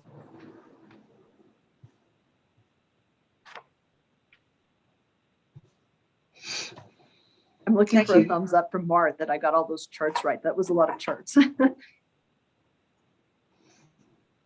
All right, thank you Thank you. very much. Commissioner Hall. Are there any other questions from any other commissioners? Chairman Fishman, please. Yeah, so following up on Ms. Drake's question on questions on industrial large customers in Doña Ana County. We have zero usage for those industrial large customers. Now that I look at it again, I want to be sure I'm clear on what zero usage means. Does that mean that those customers literally in February were not using natural gas, or does it mean that they had some kind of reserve that they used, or what exactly does it mean? Thank you, Chairman Fishman. Commissioners, it means zero usage. They shut the valve off. It's a large industrial process. When they're not using, they really are not using. They do have a separate meter for their office. So they have a separate account that may be for space heating or water heating within an office. But that customer actually uses zero usage on those accounts. Okay, was this the chili processing or something that just is shut down that time of year, or what kind of industrial users are these? Thank you, Chairman Fishman. Yes, that's correct. I want to be careful not to cross any confidentiality lines, but yes, our industrial users in Donna Ana County are chili processors. Okay, so it's seasonal shutdown. All right, thank you. Yes. Thank you. Mr. Hearing Examiner, Yes, sir. Commissioner Maestas, please. since raising my hand doesn't work, I'm just going to kind of butt in there, but You were blacked out on my screen, by the way. I couldn't see you. I saw just your name. So I apologize. you know, my question is, of course, for Ms. Graham. We've been talking about all the financing scenarios and potential restrictions that this loan can pose to ZIA and its operations and capital investments, but we haven't really talked about gas supply planning. I think we all realize that your Maxwell system was essentially held harmless because they benefited from storage. And we're talking about the need to avoid or at least mitigate the impacts from future events. And so I'm thinking about gas supply planning and exploring additional options for storage that could benefit your other systems. So my question is, do you see an opportunity to explore additional storage options when you revisit your gas supply plan that could benefit your other systems besides Maxwell? Commissioner Maestas, that is an excellent question, and thank you for asking it. Mr. Chairman, commissioners, yeah, the Maxwell system, I also couldn't believe it as I was looking at the rest of the costs. And so what happened there? And nothing. And so I was so thankful that the storage that was available on that system held, and that we had locked in the base volumes that we used to a fixed price. We have revisited whether we have any storage available on our other systems. And what I understand is that all of the storage is fully subscribed. If through all of these investigations, we are able to change that or access storage, we may be very interested in reviewing that. I would note, and this would be better posed to New Mexico Gas as they come before you, that they also had storage on some of these southern systems, and it was declared, the storage operator declared force majeure, and New Mexico Gas was forced to buy out on the spot market. That's my limited knowledge on what happened in those systems. And so I know even storage wasn't perfect. But yes, it certainly worked for our Maxwell system. And if we are able to work that in on our other systems in the future, we certainly are going to relook at how we do this. There's no perfect answer, unfortunately. And as we've testified, if I were to lock in 100% of the gas with my very huge fluctuations, especially in southern New Mexico, where it can be 70 degrees one day and 20 the next, I'd have to buy all of that gas and then try to dump it somewhere at a much lower cost, at a cost to us, which is a cost to our customers. And so it's very hard for me to lock in 100% of my gas. But looking at trying to fix the price on some of that gas, the intent has been to levelize. Unfortunately, that extra bit was just too much to solve this problem. So that was a long answer to a shorter question, but I think that if we had some access to storage, if that opened up or if that changed in the future, that we'd be very interested in looking at those possibilities. I just understand that we are not able to, it's fully subscribed and we are not able to access storage on those other systems right now. Thank you, Ms. Graham. And I just wanted to ask a clarifying question I believe you testified that Zia has already made an initial loan payment, and you mentioned that the initial payments, and I don't recall how long the initial payments will be comprised entirely of interest, but in your calculation for cost recovery of loan interest and loan fees, does that include the initial April payment? And I'm not sure if you've made the May payment. So I'm very sensitive that we perhaps consider that, even if it's on a retroactive basis. I'm not sure if we can do that, but at least for the record, can you clarify if total expenses used in Exhibit LAG-5 includes the initial 2 payments for April and May? Thank you, Commissioner Estes, Commissioners, Chairman. No, it does. It's an amortization schedule. It is based. We did try to estimate our monthly revenues so that amortization followed along with the flow of how we receive money. We have lower revenues in the summer, higher revenues in the winter. And so that amortization schedule was based on that interest. That true interest expense for April's payment is not in this estimating. However, I note that this works like all PGACs, so that we will have this monthly reconciliation report that Ms. Deschanel has requested. In that report, you will see auditable entries, the invoices for the gas. You will see the invoices for the interest. And so over time, that reconciliation report will show these actual numbers. One of the things that's hard is we are arguing or discussing 24, 36, 48 is this is just an estimate of sales volume so we can come up with the rate. If we have, if we have 2 cold winters, this may go down faster. If we have warmer winters, which seems to be what we're experiencing now in this extended drought, this may take longer. And those will filter out on that monthly report that we will be sending to the commission.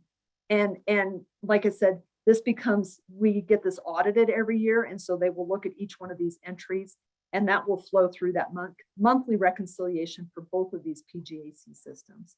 And so in our presentation to you, it's our estimate, but it does not specifically include that April payment for interest.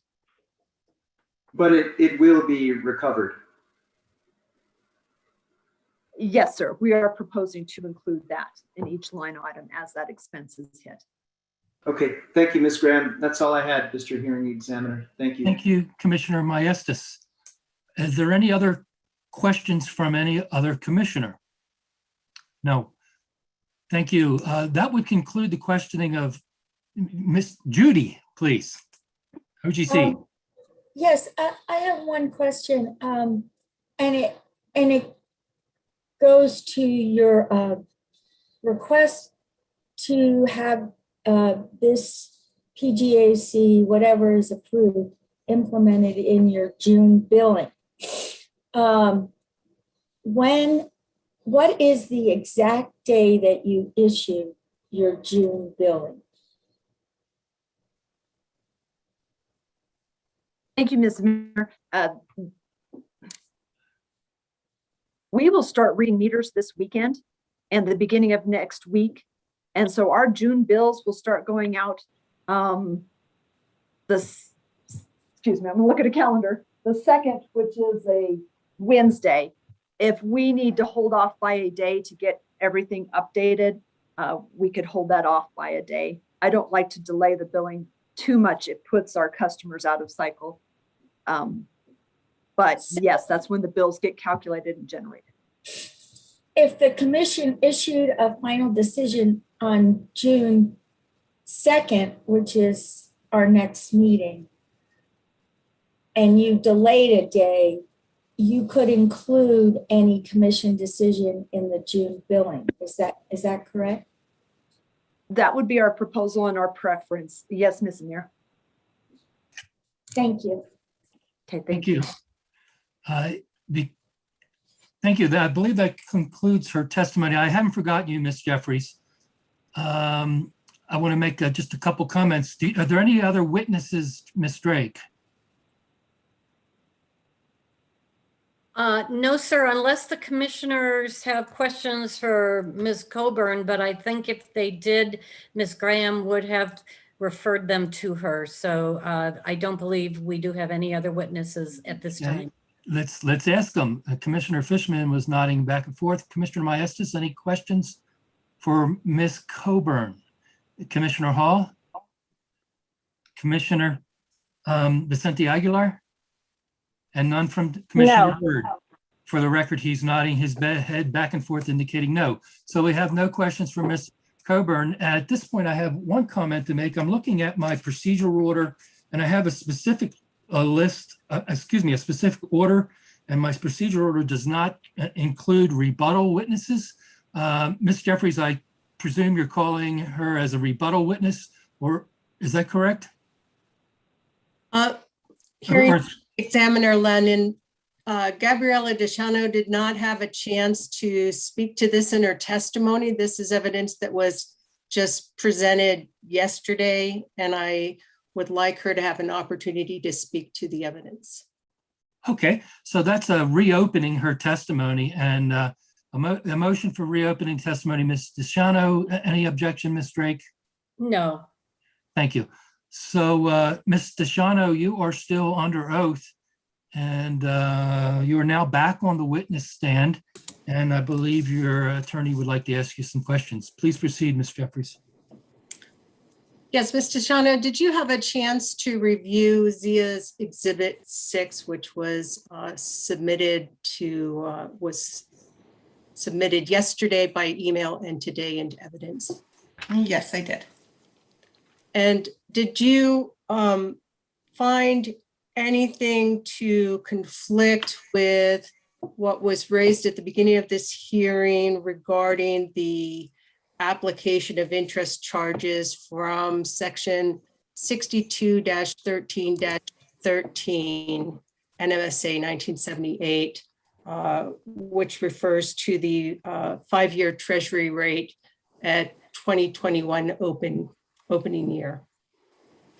Yes, I did review that rate, and I find it to be that according to that rule, the commission has the authority to allow interest to the utility at 36 basis points, where 100 basis points equals 1%. So that'd be 36% of 1%.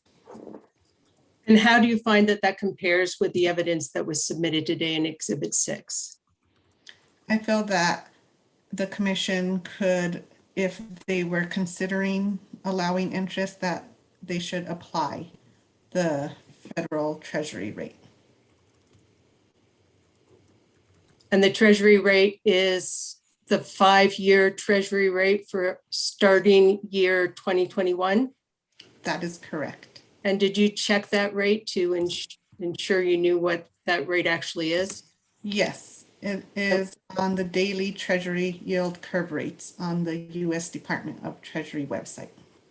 And what was the rate? It is 36 basis points, which is 36% of 1%. Is that the same as saying 0.36%? Well, I think if you're in decimal, yes. Okay. All right. Thank you very much. That's all I have. Thank you. In light of that questioning, I'll allow cross-examination of the witness, Ms. Drake. Thank you. Ms. Deschano, good morning. Could you restate for me which section of Rule 640 you were looking at there? I'm sorry.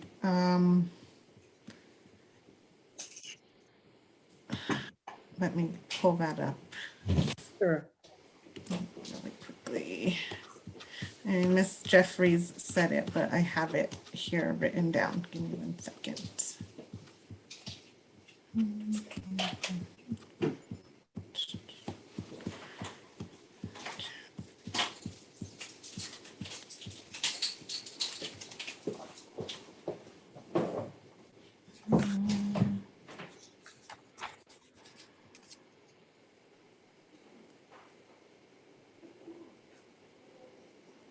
Sorry, I have it here somewhere.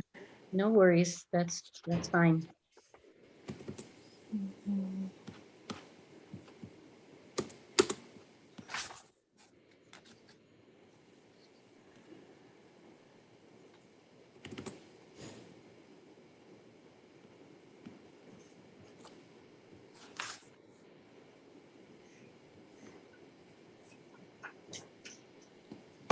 Okay, and you are asking for the section of Rule 640, is that correct? Well, Mr. yeah, I just want to ensure I have the correct citation that you and Ms. Jeffries were just speaking about. Okay, so it would be NMSA 1978, Section 621313, which Rule 1710 640 13 NMAC references. Which subsection of section 640 13D5. I want to make sure. E5? Okay, all right. And it's the last sentence of that section, isn't it? Could you read that for us, that sentence? Yes. Okay, let me pull up the actual rule so I get it completely clear for you. Yes, please.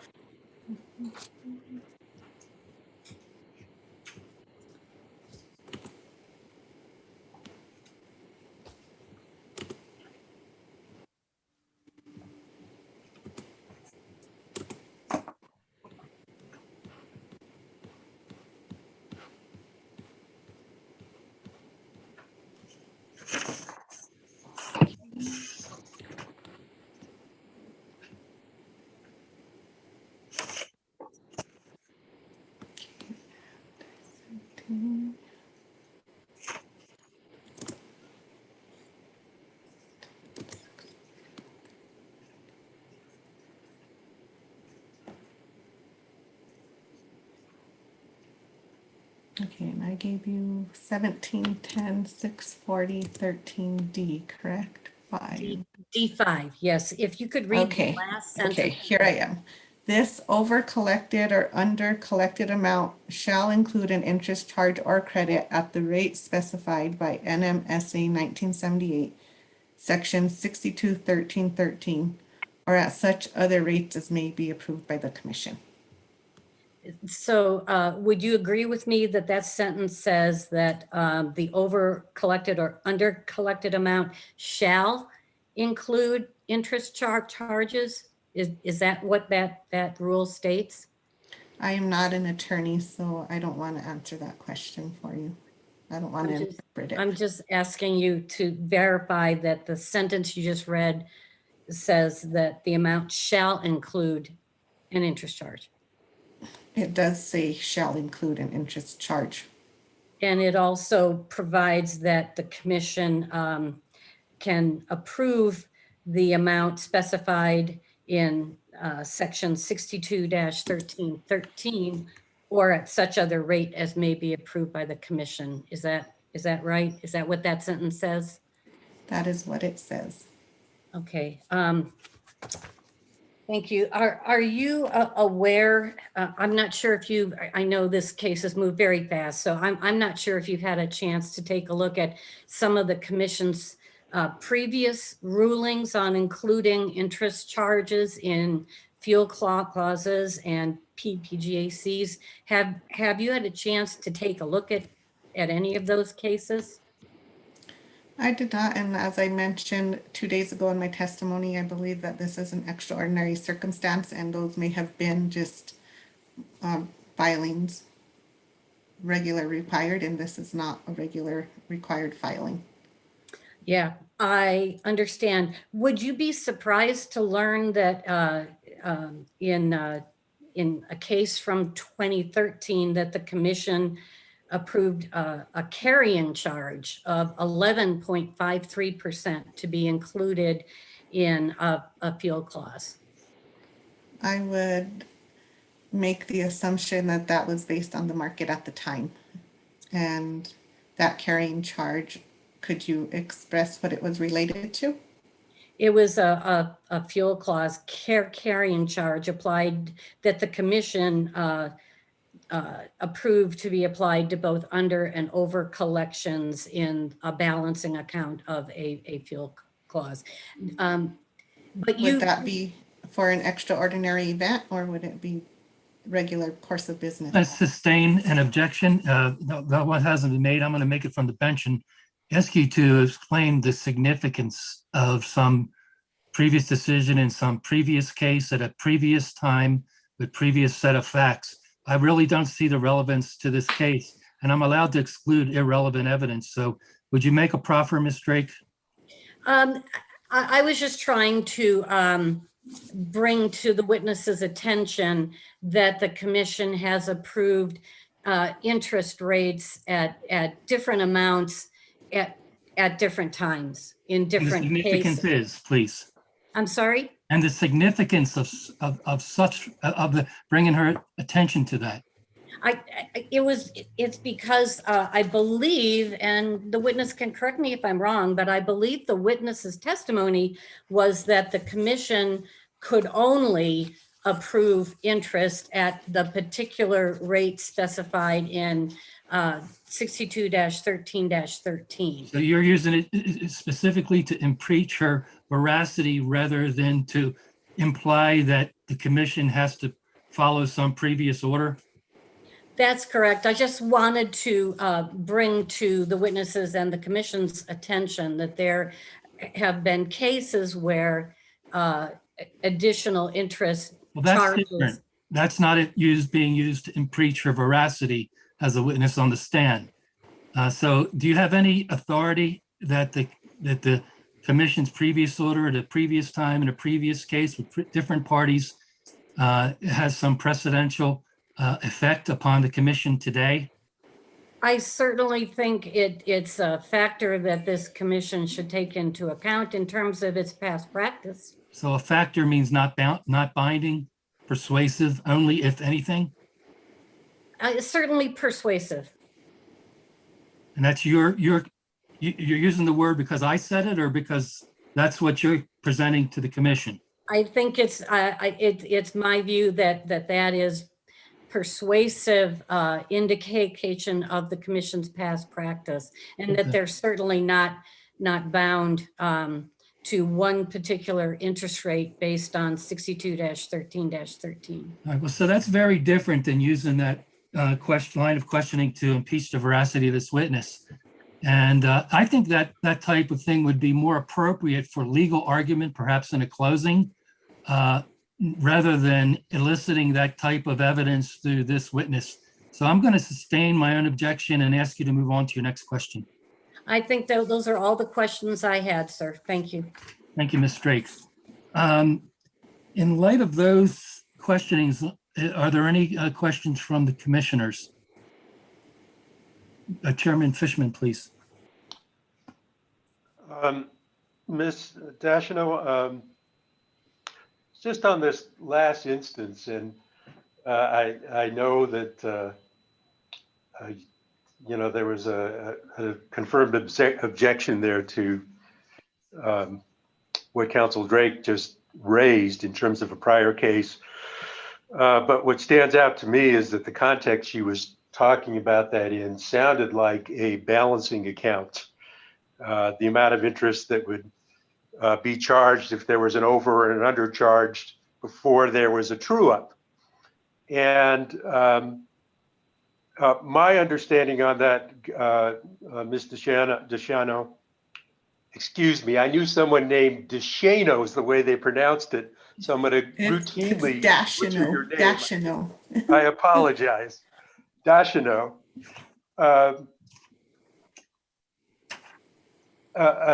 The amounts in a balancing account, it seems to me, per customer would be minuscule compared to what we're talking about in this particular event. Am I correct in that thought process?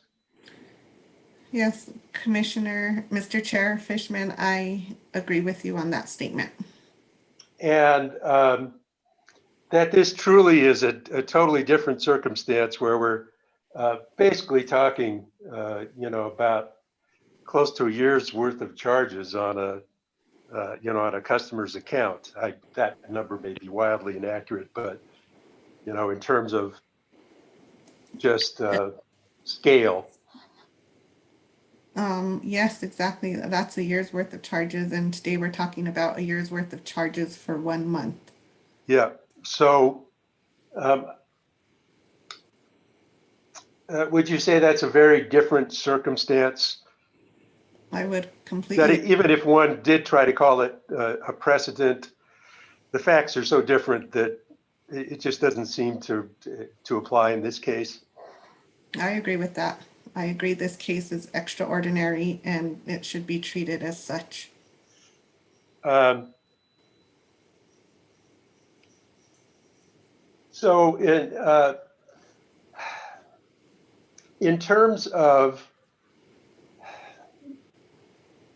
kind of larger thought process for the commission,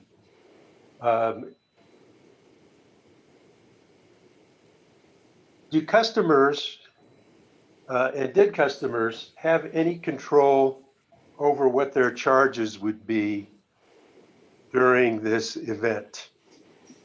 Having no knowledge of the event occurring, of what they were going to pay for their gas usage, no, I don't believe they did. I mean, it was cold during that time frame, so I'm sure they were turning up the heat. Having known they were going to get charged the amount that they were charged, I think they might have shut off their heat and used their fireplace or turned on an electric heater or made different choices, but they didn't have that option. So I don't And think the customer had any input in what they're going to pay for these costs.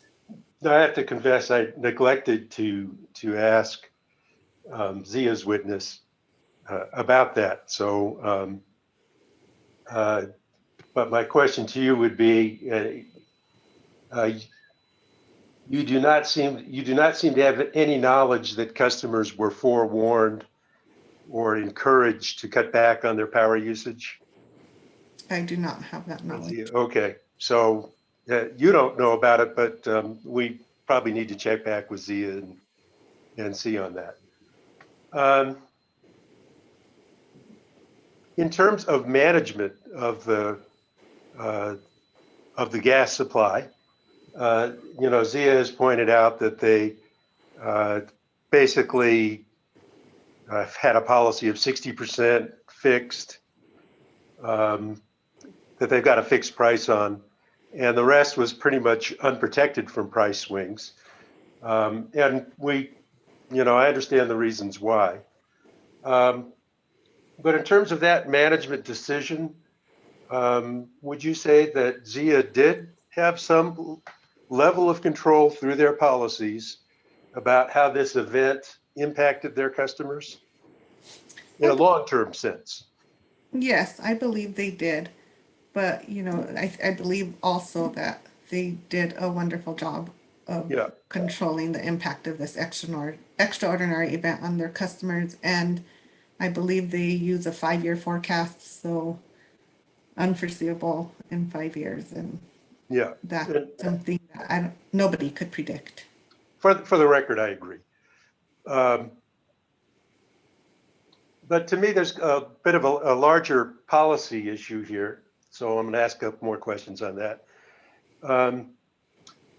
Which is, in the solutions we're talking about, there appears to be a presumption that customers are going to bear whatever the cost is under an extraordinary event.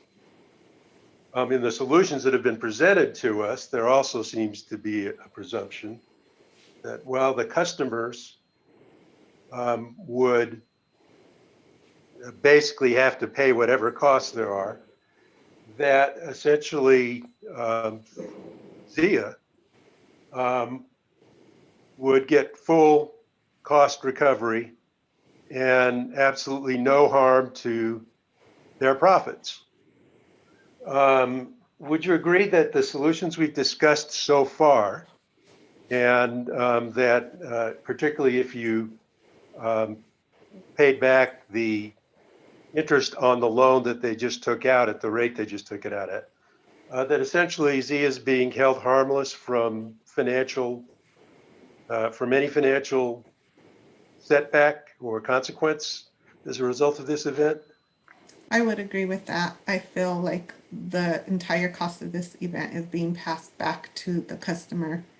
And as I mentioned 2 days ago in my testimony, that this interest to me is a cost of doing business, and the customer should not bear every single cost. The gas costs, I agreed with that because those were the actual gas costs that Zia had to pay to get this gas to the customers, but I feel everything else is a cost to Zia of doing business.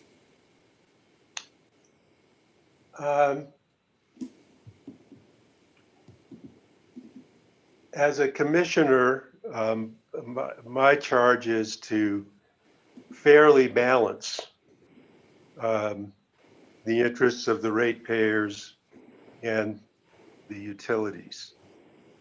I look at these kind of underlying assumptions that have driven the discussion so far. And I'm not absolutely, well, I question whether those underlying assumptions fairly reflect my duty as a commissioner to fairly balance.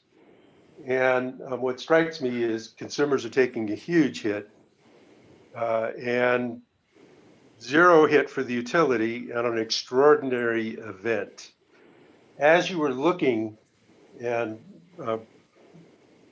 proposing your solution, at least on the interest cost, did you see anything at all that would prohibit the commission from going the direction you're recommending? No, I did not. I'm going to stop there. Thank you very much. Thank you, Chairman Fishman. Ms. Hall, Commissioner Hall, I see you lit up. Do you have a question for this witness? No, Mr. Hearing Examiner, I do not. Thank you. Commissioner Maestas, any questions? Thank you, sir. Commissioner Byrd? No, sir. Commissioner Vicente Aguilar? Yes, Mr. Hearing Examiner, I need to correct a record. Earlier when I spoke, I was referring to, I indicated Miss Graham, but I indicated Miss Drake, but I was referring to Miss Graham. So I would like to correct that record. That's all I have, Mr. Chair. I'm sorry, Presiding Officer. Thank you. Are there any questions for this witness? Okay, I'll take that as a no. Let's go to Ms. Amer from OGC, the Office of General Counsel for the Commission. Ms. Amer, do you have any questions for this witness? No. Okay, thank you, Ms. Amer. I believe that concludes the testimony. We had reopened her testimony for additional questioning. We've allowed a cross-examination of the witness. Ms. Jeffries did not ask any questions. I believe I've polled the commissioners and there were no additional questions.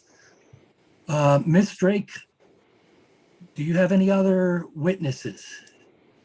I don't have any other witnesses that we need to present unless the commission would like to ask questions. Well, Commissioner Fishman did mention he wanted to recall to ask Zia generally whether the customers were forewarned about high prices.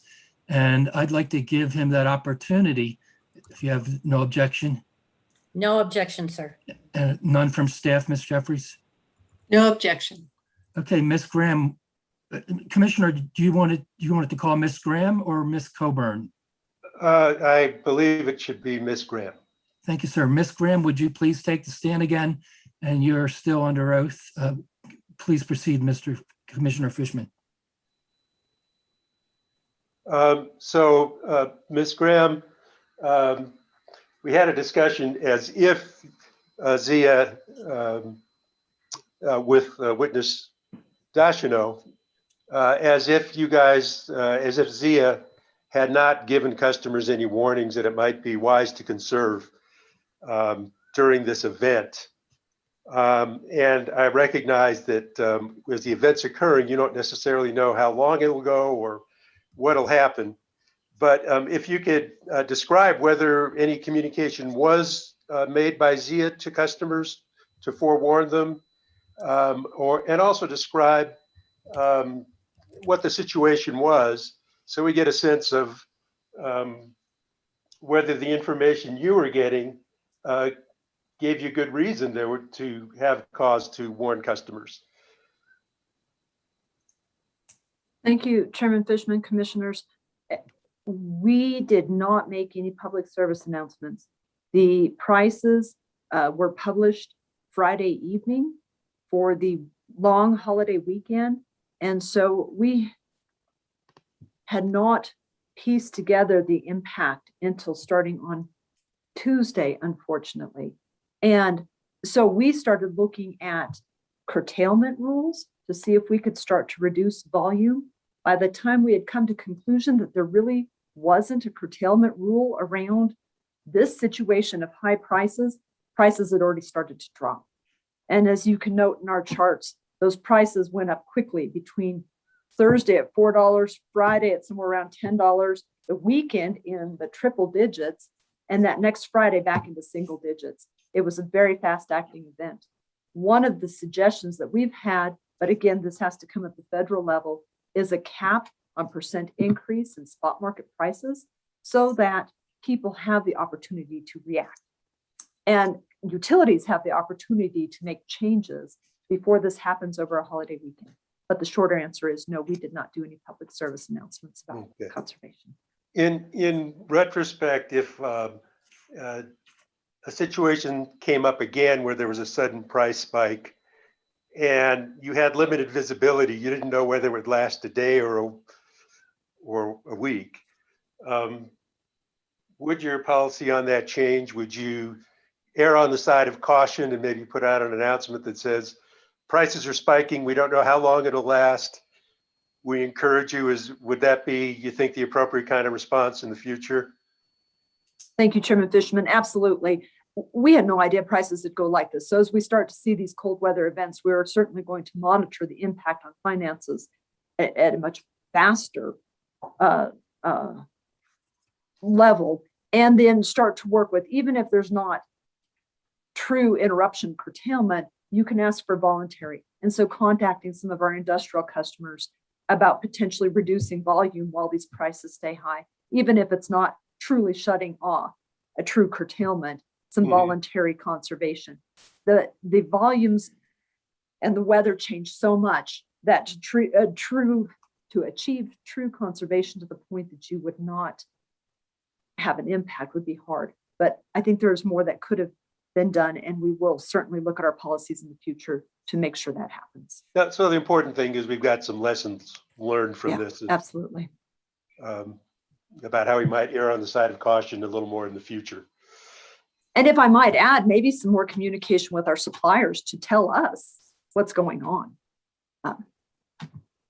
That's, something we have to work on as well. Okay, thank you. That's all I've got. Thank you, Commissioner Fishman. Any other commissioners' questions? Thank you. Ms. Jeffries, any questions? No, I'm done. Thank you. Thank you. Ms. Samara, any questions? No, not at this time. Thank you. This may be the only time, so no questions here? Yes, no other questions for the witness. Thank you. Okay, thank you. Although I think I know the answer, I'm going to ask the question as a matter of procedure and just for the record. Ms. Drake, do you have any further witnesses? No, sir. And Ms. Jeffries, do you have any further witnesses? No, I do not. Thank you. Thank you. Is there any other, also for the record, is there any other items of evidence either party seeks to enter into the record as evidence? Mr. Hearing Examiner. Yes, ma'am, Commissioner Vicente Aguilar. I would like to put on the record Zia Natural Gas repeatedly stated extraordinary circumstances. If that's how they describe the event, then they should have taken extraordinary circumstances to convey an emergency to their customers. I would like the management to think about including the customer's mobile numbers into their record system. In the future, should another event happen, these calls can be placed. There's systems available during emergency situations where there's automatic calls circulating to a number of customers. And I would like the natural gas to think about that, because their territory is it's huge. They got to be, I think, via natural gas, they have to be proactive. And we are working really hard. I'm as one commissioner, I'm thinking about every customer. We can no longer allow bills to be increased without a customer knowing. There were times where other cases were brought up, but that is different. The facts are different. All utility companies, including via natural gas, they should have looked ahead, because the pandemic occurred in March 2020, and the filing of via gas is 1 year later. And today, when they say they did not contact their customers, I can't accept that. That's all I have to say, Mr. Presiding Officer. Thank you, Commissioner Aguilar. I just have a couple comments. This is an unusual case where we have a hearing within a meeting, and some things are appropriate for hearings and some things are appropriate for meetings. In a hearing, we gather evidence, and a case is to be decided on the evidence. There can be sworn testimony, and a distinction is that sworn testimony subject to cross-examination is evidence. And I just wish to put that on the record, lest there be any confusion about that. I'm about to close this hearing. I'm going to make one more comment. The initial notice herein says that procedurally will follow the normal procedure, which is in the regulation 1.2.2 NMAC. The regulation, I'm pretty sure, allows me to amend procedure, and as presiding officer, I did amend it to be more specific, actually, not an amendment, but a more specific direction in my procedure order, my pre-hearing order number 12, where I indicated, and I'm going to read it into the record, there will be no oral or written closing statements, period. Following testimony, the hearing will be adjourned, period. The presiding officer will not make an oral or written recommended decision, period. The commission will consider the evidence for a decision made during its open meeting. So that was the procedural order, which is called a pre-hearing order, that we've been operating under. So normally at this time in a hearing, I might have heard from counsel with a summary of the evidence they believe they have proven, or the evidence they believe they have rebutted sufficiently. In this hearing, I'm going to follow my order as much as possible. We're not going to have closing arguments as we all anticipated pursuant to that order. And I'm going to ask the commission to adjourn. We're going to adjourn the hearing, and I'm going to ask the commission to deliberate and arrive at a decision in the case. Before we adjourn and turn off the Zoom, I ask if I believe we'll have to close the meeting after we stop the hearing. But before we stop the hearing, are there any questions within the hearing? I'll ask Ms. Drake because she's the counsel for the applicant. Any further questions about procedure matters like that? No, sir. And Ms. Jeffries, any questions? No, thank you. Any questions for counsel for the commission, Ms. Amir? Um, just a point of clarification. Yes, ma'am. At this point, as I understand what you said, is that the public hearing will close. And then we will go into a regularly scheduled open meeting. On the agenda is a potential final order.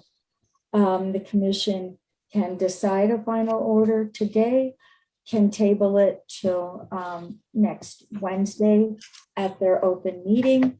So that is the way I understand the procedure.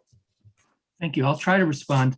I don't have public hearings. I have hearings which are public for other reasons we don't need to go into. So it's not exactly a public hearing, but it turns out that the hearing is public. Then there's the public meeting. This hearing, which is public, is within an open meeting. So I'm going to conclude the hearing. There will be no further evidence in this hearing. There will be no legal argument. There will be nothing else. This will conclude the hearing, which happens to be a public hearing. According to the procedural order, which there was no dispute about, and there was no contention that we should not follow it. When that was drafted, I anticipated that the commission would be in a meeting as they are now, and that they would decide the case immediately after hearing the evidence in the case. I don't believe it's within my position to keep the commission from deciding the case subsequent to that, subsequent to today. So if the commission elects to do it later, I believe any decision such as that would preempt or supersede would probably be the better word, supersede my procedural order. Thank you. Thank you. Are there any other questions? Okay, with pleasure. And I would like to thank everybody for participating. Welcome to Ms. Jeffries. She's, I believe, new with us at PRC, and it's her first appearance, so it's good to see her. And everyone else, thank you for being so kind and so civil to each other and also to me. I appreciate that especially. I've tried to be as likewise to reciprocate as much as possible. And I wish the best of luck to the commission in their deliberations and arriving at a decision on the case. And with that, I will close the case at 11:14 a.m. on May 28, 2028, May 28, 2021. The hearing is now adjourned. Thank you, Mr. Lennon, and thank you for anybody participating for making all the procedural stuff so clear in this unusual circumstance. It's much appreciated. Mr. Chair, could I just say one thing on that point? I thought it was very impressive catching all the little unique implications of our of the order in which we asked our questions and the manner in which we asked our questions. I thought he kept us corralled very, very well. But that said, I would like to do as few of these as possible at the commission level in the future. I won't comment. I agree. May I leave the hearing? Yes, absolutely. Thank you, Mr. Lee. And the witnesses for the hearing are released, of course, because this now is still an open meeting, which was reconvened from Wednesday. And the commissioners, I believe they're going to deliberate and proceed, but the hearing is finished. The witnesses are released. Now you may want to meet with your counsel, but that's your prerogative. So I'm going to just ask the commission what its pleasure is.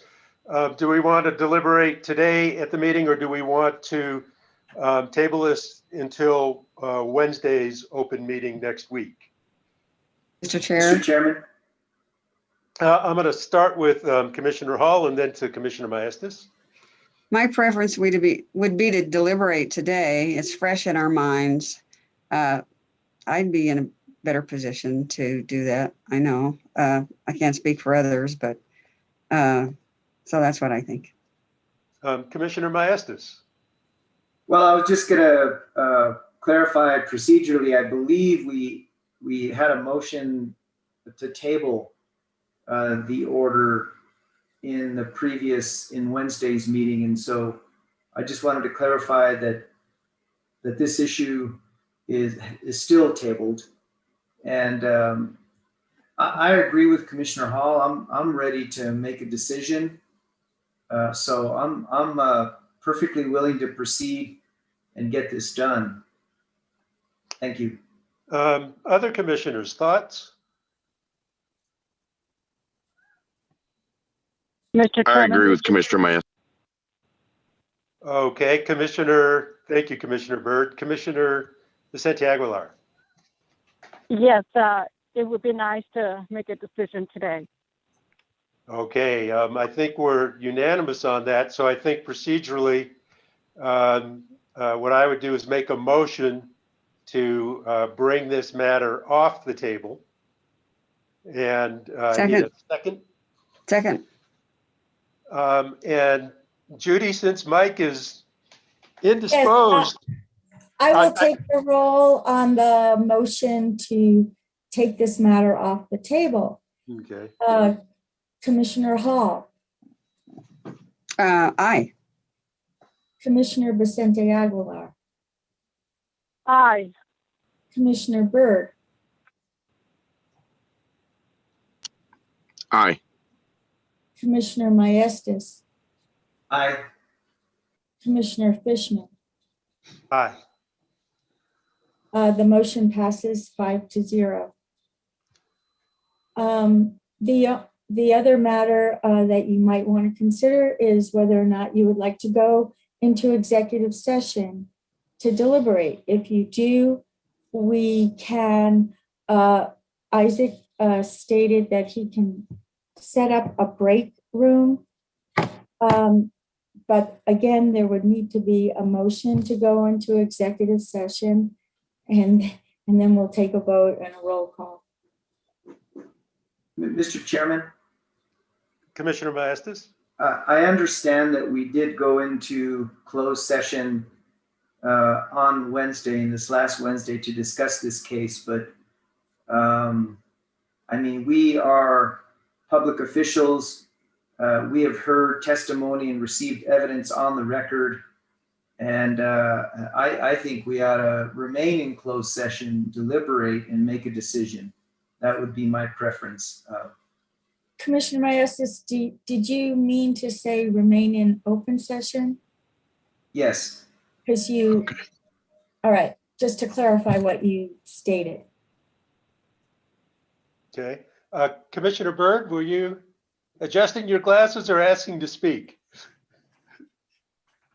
I was adjusting my glasses, and Miss Amir corrected the record there, so we're all good. Okay, good. And thoughts from other commissioners? Mr. Chair, I agree that seems like it would be appropriate to deliberate in our open meeting rather than in a closed session. And anybody object? I prefer the transparency myself. The public should see what we're thinking and why. So, Mr. Chairman. Yes, go ahead, Commissioner Maestas. May I begin? Absolutely. At least with my portion. Okay. Well, I want to thank the Zia Natural Gas team. I think we all agree that this cold weather event was an extraordinary event. And from my perspective, I believe that Zia reacted responsibly and quickly and sought to mitigate the impacts of the excessive prices that existed on the open market. I understand that these marketers wanted immediate payment, and you came to us and requested approval of seeking the loan. that is really part of the subject of this case, and we approved it. Although we didn't approve recovery, we did approve the financing mechanism to mitigate the impacts, the financial impacts to your company. And I think, at least from my perspective, this commission is not bound by any precedent in making a decision regarding this case. My concern is to, as is our concern as commissioners regarding rate setting, is to balance the interests of the utility and the ratepayers. And I think that we had a robust discussion about lessons learned. We even heard about the very likely possibility that these extraordinary events may happen again. And while we're not bound by any precedent, I feel as regulators that we need to assess our own regulatory framework as it pertains to these kinds of situations, specifically Rule 640. And so I believe we have an obligation to revisit Rule 640 in the context of the PGAC, to avoid reinventing the wheel for each and every case. Case in point, we're considering a recovery period and allocation based on rate class, which is contrary to a single rate recovery. But I feel like this is an extraordinary event, and I'm inclined to consider a recovery period for all systems and rate classes by rate class. And so just I'm gonna put my cards on the table, my fellow commissioners. I prefer the 48-month recovery period for all systems and rate classes by rate class. I think it's fair to the irrigators. 60-month, I feel really truly minimizes the rate impact, but I understand the long-term impacts on the operations of ZIA under a 60-month recovery period.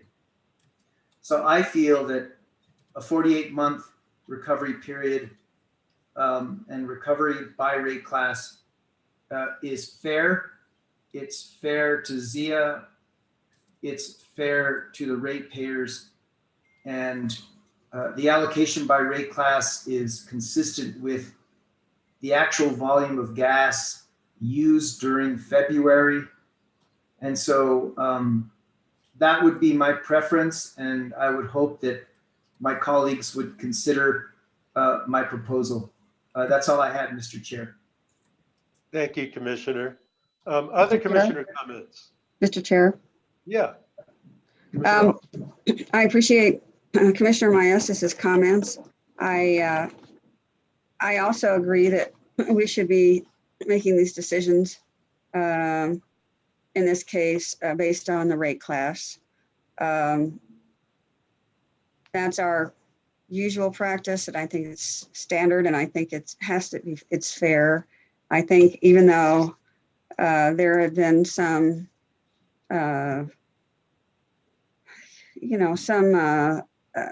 discussion about singling out certain customers, I really think that for special treatment, I think that in the larger scheme of things, even though there may be some subsidization by some classes for other classes and cases in general, that doesn't mean that it's unfair.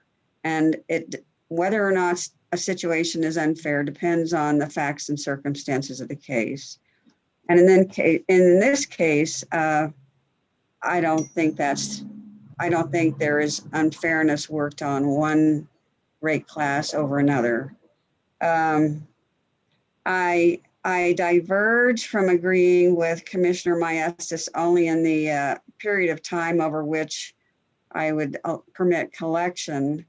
I would support the company's request of wanting to collect for Doña Ana County over 24 months and for Hobbs and Gel, and to the extent it's relevant, Lincoln County for 36 months for the reason one of the reasons they stated, which is that we may see more adverse weather events more frequently. And if customers are paying out over 4 years for the recouped costs for one event, they're at risk for having another event piled on top of those costs. And, as much as I wish that weren't our case, I think it very well could be the situation that we're going to have more frequent, more severe weather events. And to the extent the company wants to get back on footing where they can be charging their customers lower rates once they get this paid off, I think that's an admirable objective. And so I guess I'll stop there. I also support staff's argument that interest should not be imposed on the customers in this situation, that it is a cost of doing business, and to balance the interest between the customers and the company, I would support the company covering the interest costs, but I also support the company being able to recoup their costs as soon as possible so they can get back into a more solid situation that will protect the future, the consumers in the long run. So clarification. Short run too, actually. Okay. So for clarification, Commissioner Hall, Yeah. it seems to me that what was presented to us was the option of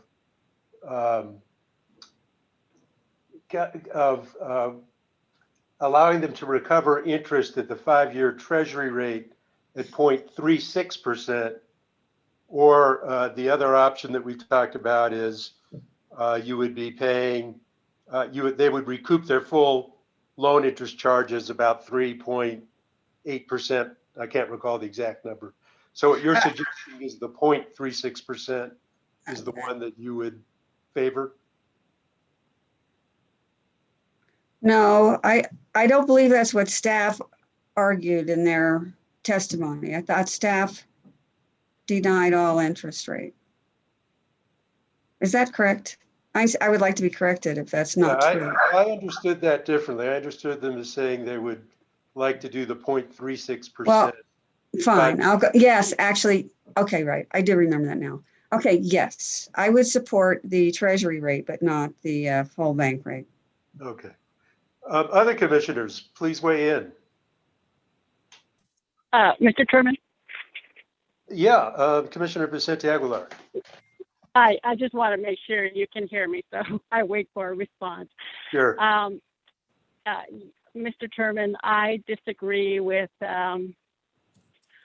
two commissioners that spoke already, because what I learned during the hearing is that Zia Natural Gas cut a deal. They cut a deal with on the variance issue with two rate classes.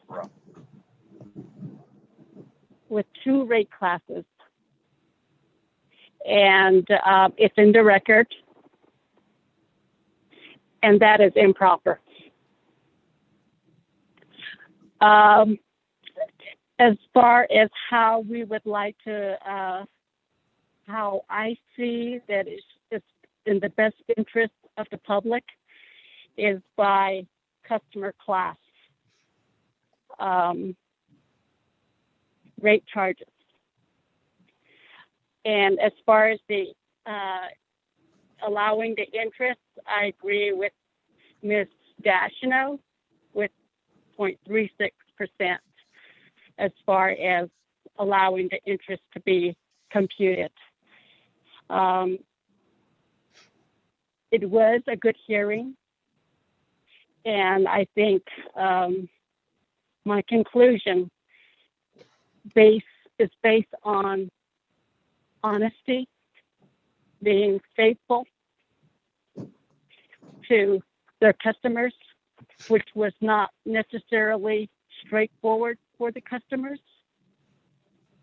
Some customers were left behind, and Zia Natural Gas was they're ready to send that bill, and they didn't have a chance to have their voice heard.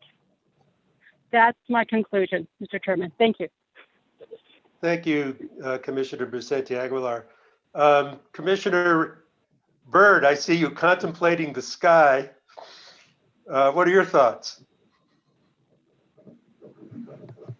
Well, to keep it somewhat short, I agree with Commissioner Maestas. I would like to see a shorter payoff time, but I could agree with the 48. I think everywhere else we're somewhat aligned.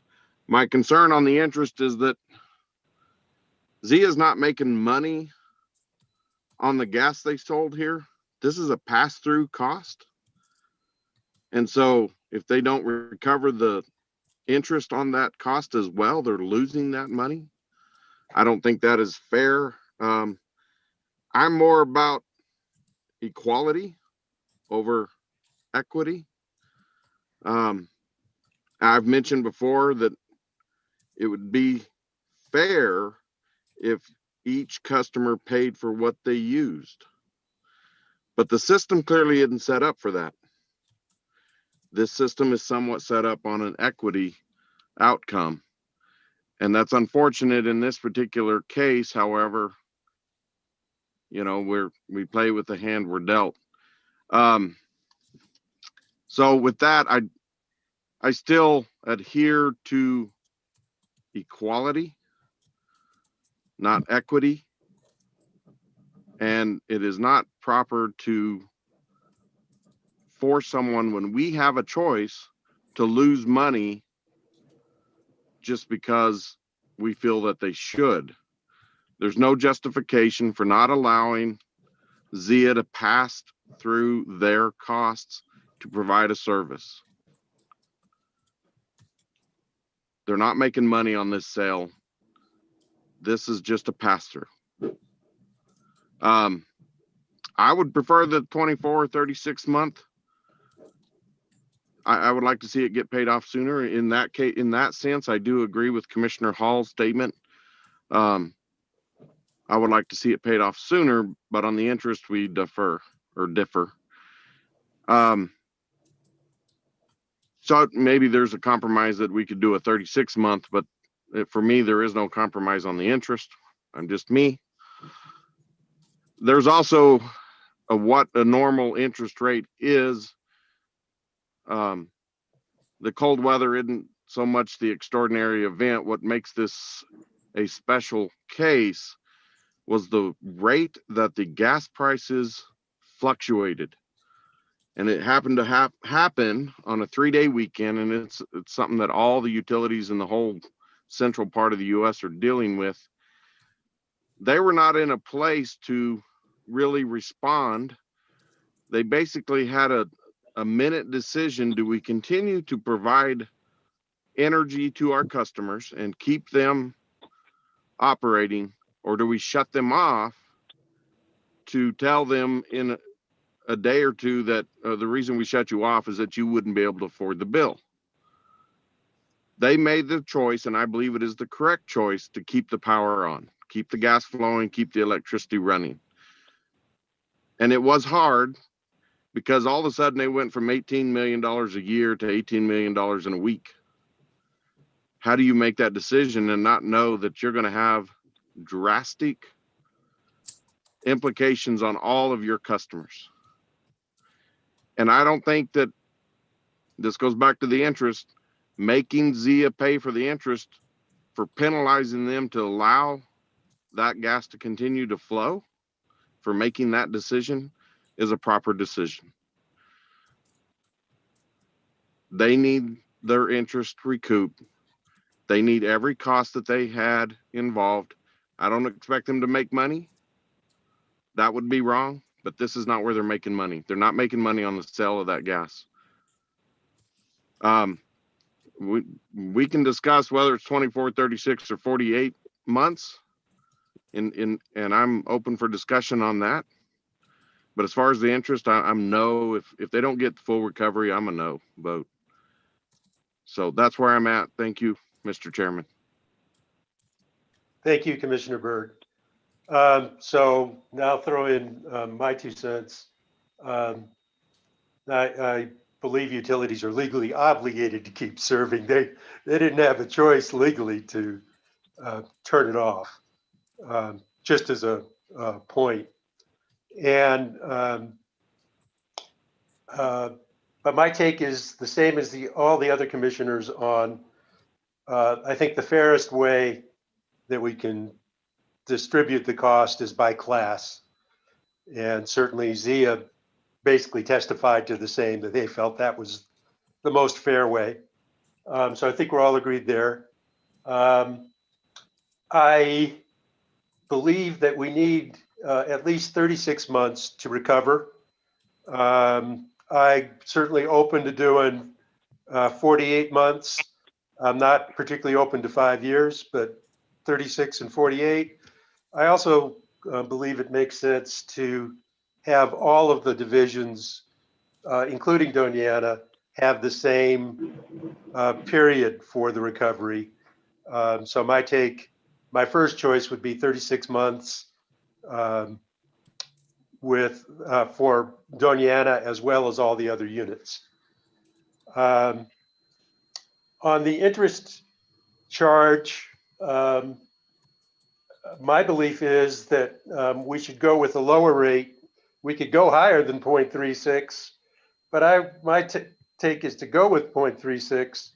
And it's not a punishment, by the way, when I'm looking at it. And I don't view it as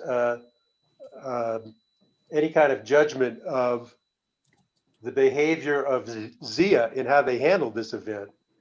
I just think that as part of the rate setting process, you set up a target return, but it's not guaranteed. And that as a commission, we don't have an obligation to always recoup every cost for every business exigency. And in fact, the rates would be much lower if that were the case. Instead of giving people 8 or 9% or 9 or 10% return on equity, if we were to make it essentially risk-free, we'd be giving them a 3% return on equity. So I do feel that it is appropriate as part of this event that the utility take on some of the cost. And again, that's not a judgment. I would say that to any utility, whether they behaved wonderfully, as I believe Zia did in this case, or whether they behaved poorly. So I just want to make it clear, I do believe we should go with the lower interest recovery for Zia, but that's not a reflection on their behavior. So with that, I think we should start maybe doing some bargaining and come to our compromise here. I think we're pretty close. We got a couple issues that we can discuss further. So I'll just invite another commissioner to throw a proposal on the table based on all they've heard. And Joe, maybe you can do that. And then we can just kind of haggle a bit from there.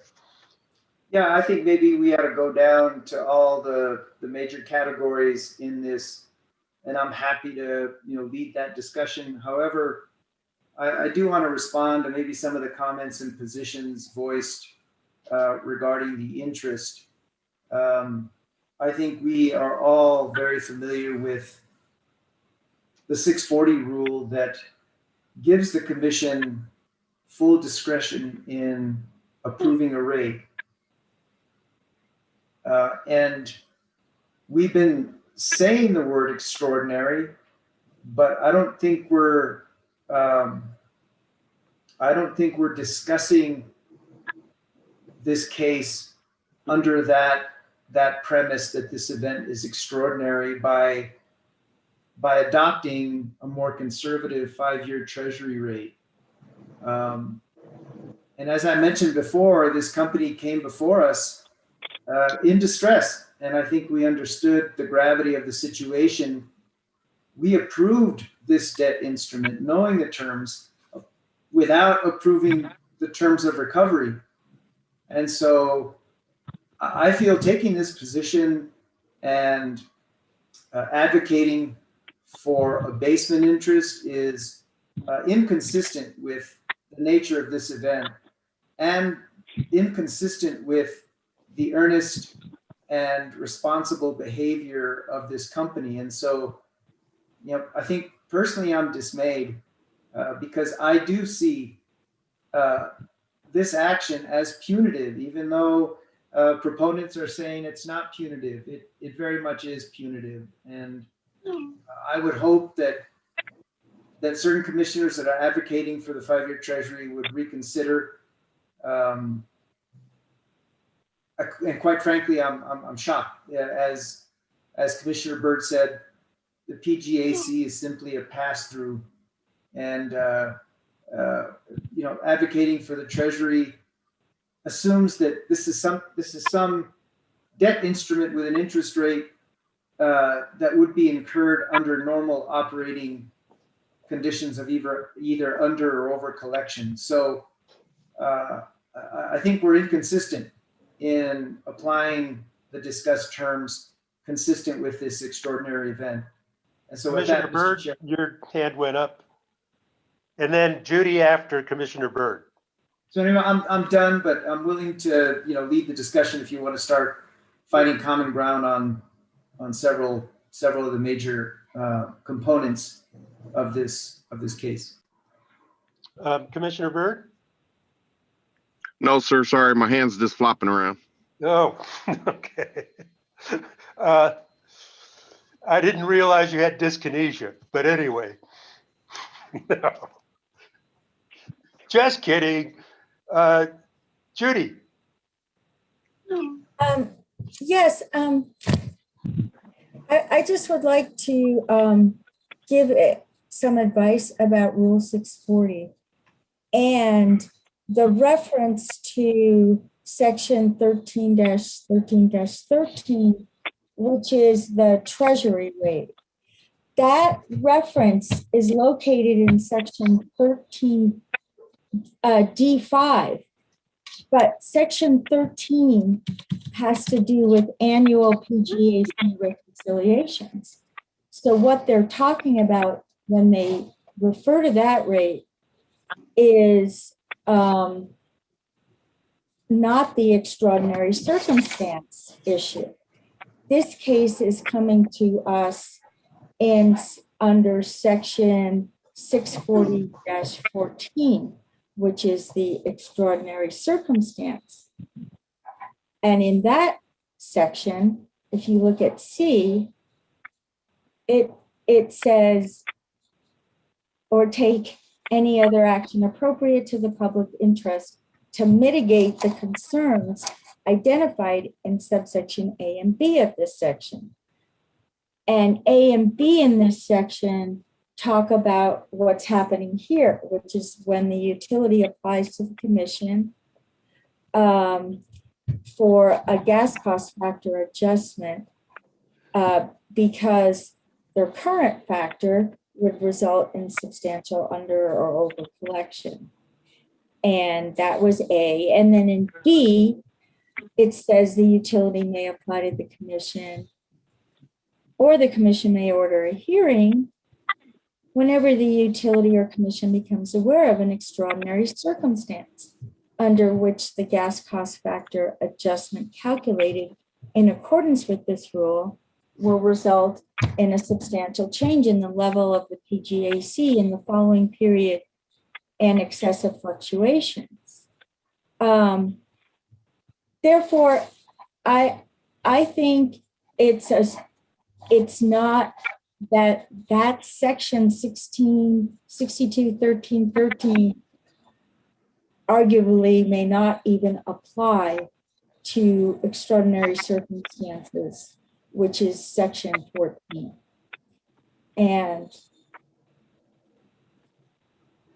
in addition, if you look at section 12, it talks about a gas cost in B. Mr. Chairman, if I may, can we have Isaac display the rule that Ms. Amer is referring to? Please. Sure, give me just 1 second.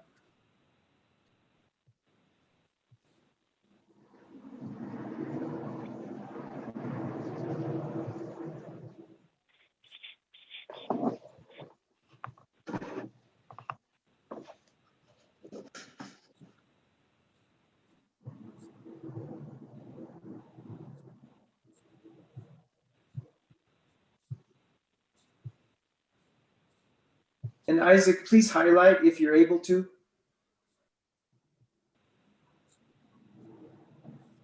So the two sections I was talking about were section 13 and 14.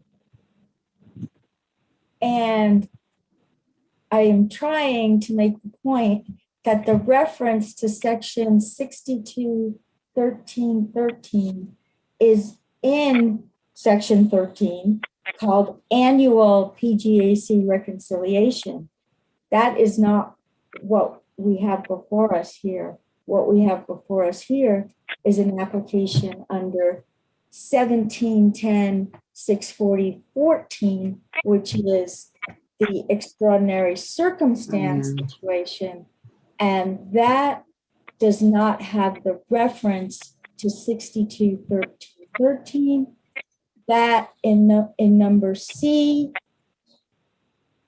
it has a more general mitigation of concern section, and it allows the commission to do what is in the public interest, meaning balancing the interests of the ratepayers and the consumers. So I just want to make that clear while you're having this discussion about whether or not to allow ZIA to pass through the actual cost of taking out a loan approved by the commission in order to pay for the extraordinary circumstance. Okay, Mr. Chair, I want to ask Judy a question. Yeah, go ahead, Commissioner. Judy, that last section in the rule that you said this was filed under, would you repeat that section again? Because I'm looking at that. Well, if you're looking at the screen, it's 17.10.640.14 extraordinary circumstances. C is mitigation of concerns. It goes from page 6 to page 7. And it says after notice and hearing, the commission may order the utility to place in effect for such period of time as the commission may direct a specified increase or decrease in the amount of, and then we're going to go to the next page. I've got it. I've got it. I'm looking at it on the internet, so it's fine. I see it. They can put into an amount. Concerns identified in A and B, and the concerns identified in A and B are substantial under collection. And ZIA, in response to substantial under collection, came to filed this application under this extraordinary circumstance section of the rule. Okay, so you're saying that because ZIA invoked this rule and is arguing the reasonableness of their interest rate under the extraordinary circumstances provision, then we can actually apply the full bank rate without violating any statutory or other any other regulatory provision, right? If we were to. I'm saying that the reference to 62.13.13 apply in this situation. And I'm saying that in our previous case, when we approved the loan, we had to make a finding that the loan was in the public interest, and the loan, we knew the loan terms, and we had a hearing on it, and we didn't object to the loan terms at that time. Mhm. Okay, Mr. Chair, I think I'm going to revise what I support. And I appreciate, Judy, I appreciate this reminding me. I've seen this in the past, and I think I kind of got swayed by the strength of Commissioner Fishman's argument for a moment, but it does, and by staff's position, but I think I was not applying this rule correctly. And I guess I would agree, you know, these are, under this language, I think it is probably more appropriate to approve the bank rate, the bank interest rate, approve the recovery by the company of the full amount of interest that it has to pay to the bank. Judy, a follow-up question on that.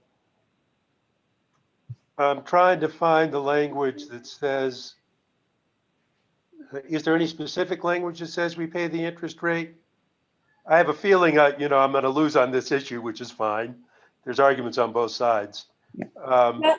If you're asking me under that section 14, Yes, under section 14. There's no specific language So there. under section 14, we could pretty much do whatever we wanted, correct? Yeah. No, Commissioner, this is Michael Smith. The commission can't do whatever it wants. The principles of law are that the commission has to follow the general principles that the established rule follows. Well, that's what I. Yeah, and That's what I mean. I would warn that, and the purposes of the rule are to ensure that you have a matchup between over collection and under collection situations, and assure that the pass-through goes through. I do remind the commission that this could be a potential Hobbs versus PRC gas company type case. Excuse me, my mouth's a little swollen. The commission can't deviate from its established policy without a rational basis. Okay. For instance, it does say take any other action appropriate to the public interest, but I agree with Mike.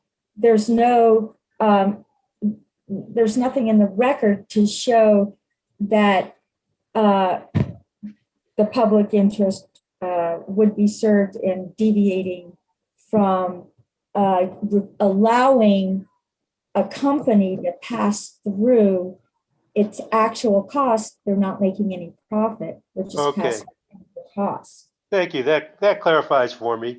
And the one other question is under this particular section, and this is for Judy and Mike, under this particular section, if we, for instance, and I'm not suggesting this, in fact, I'm not suggesting this, but this just helps me understand the legal reasoning, is if the commission so decided, they could say, well, you had a $16 million additional cost as a pass-through. Would there be any,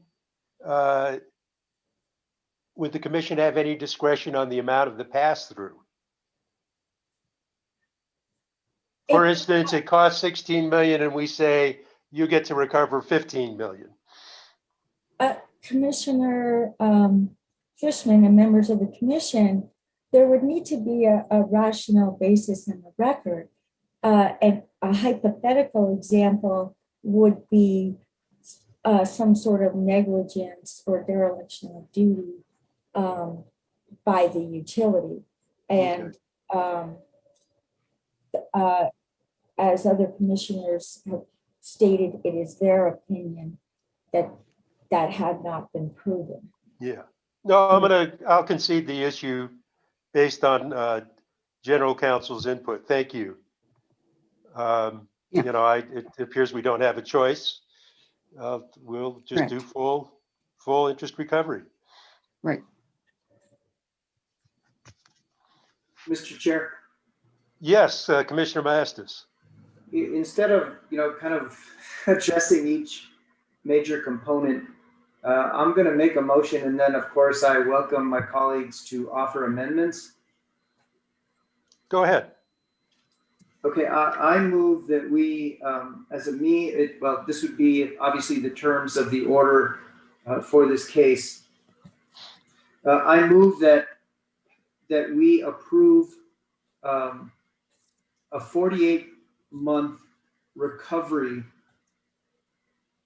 by rate class that includes all the requested loan fees and interest at the established rate of 3.75%.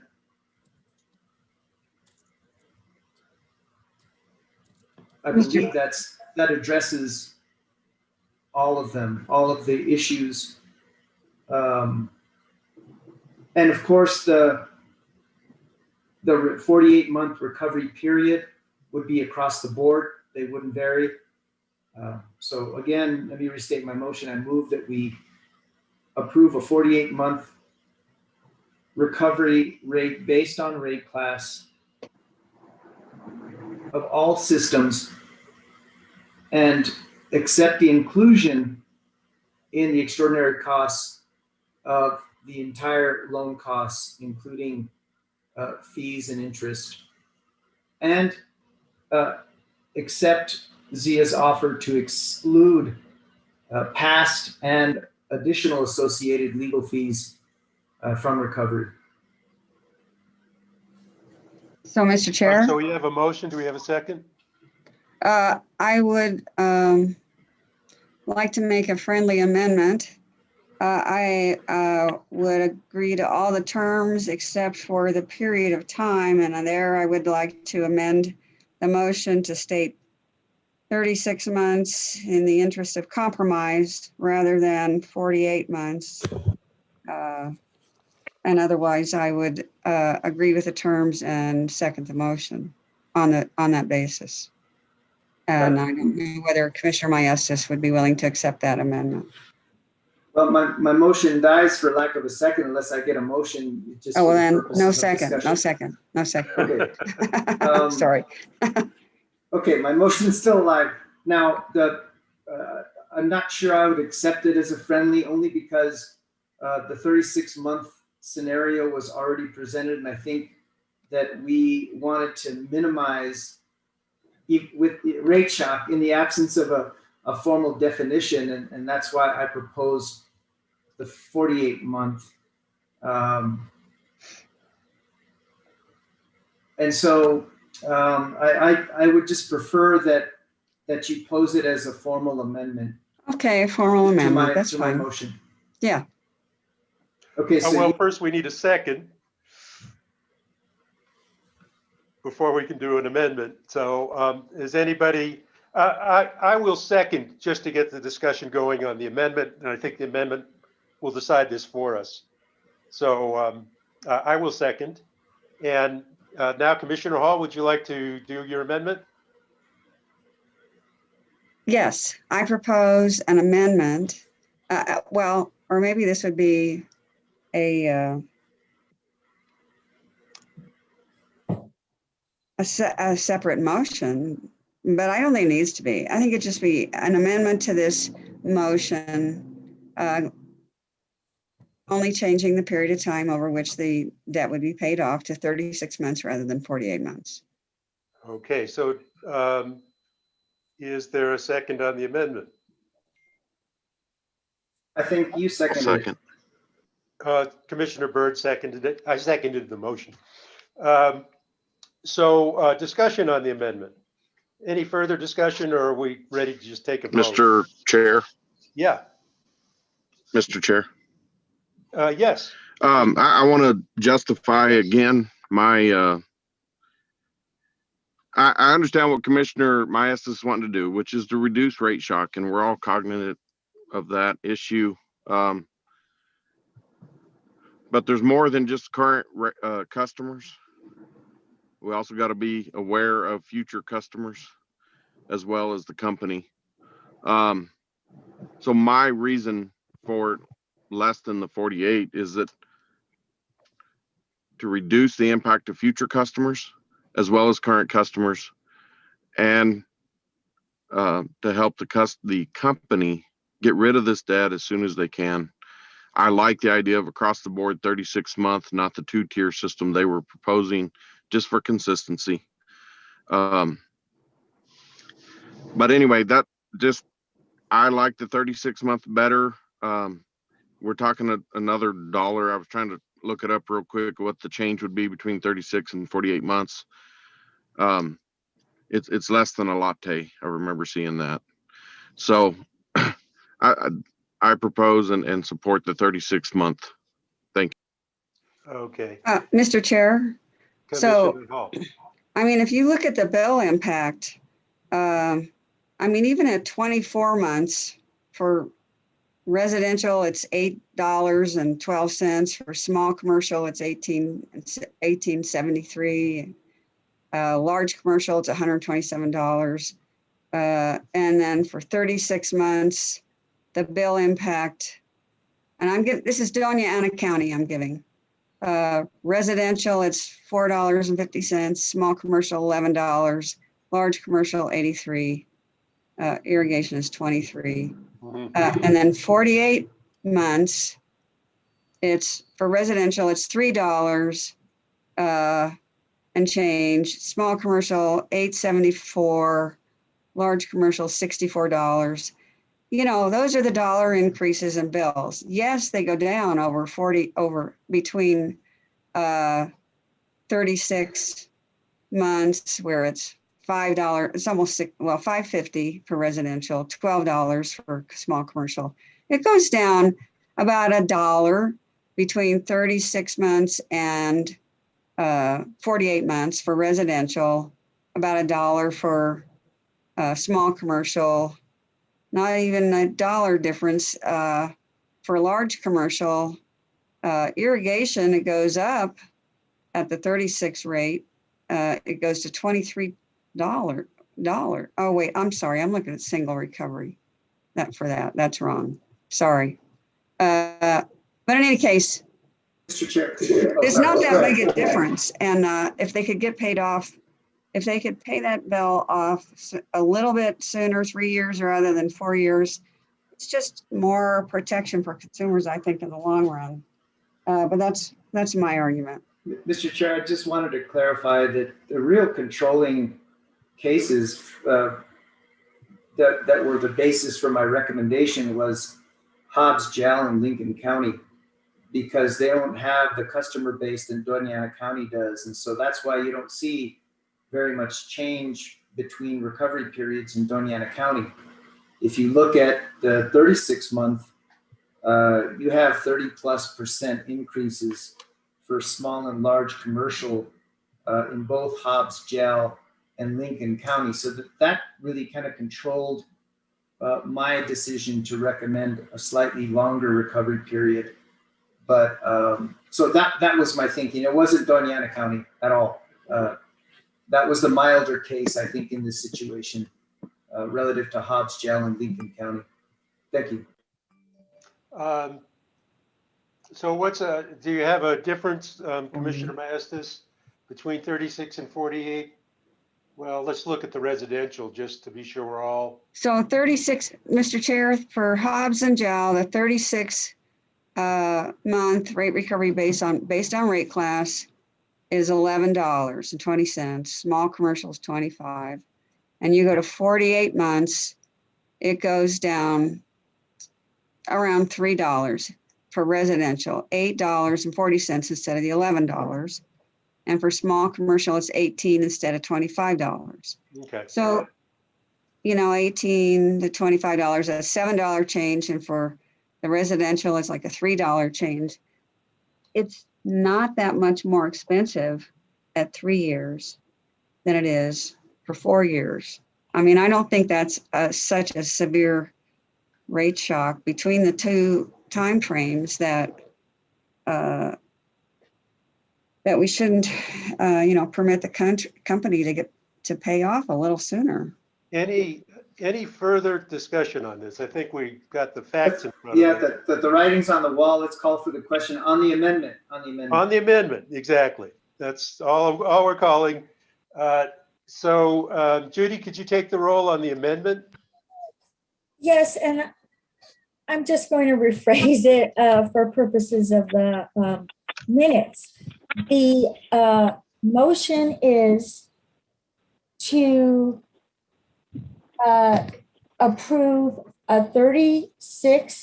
the motion as amended, that is, to approve a 36-month recovery by rate class that includes loan fees and interest of 3.75%. Accept Zia's request to exclude legal fees. Correct. Okay. And I will take the roll call.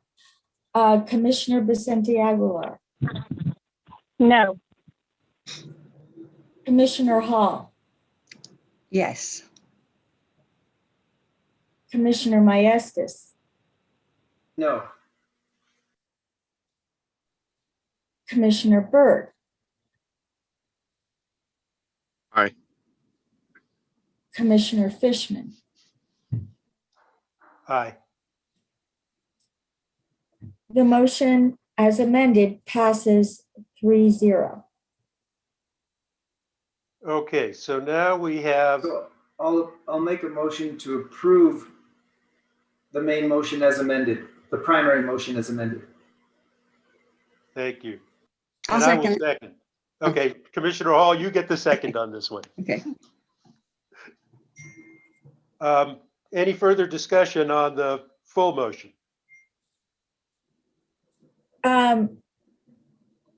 Please correct me if I'm wrong, but didn't we just vote on that? No, we voted on the amendment.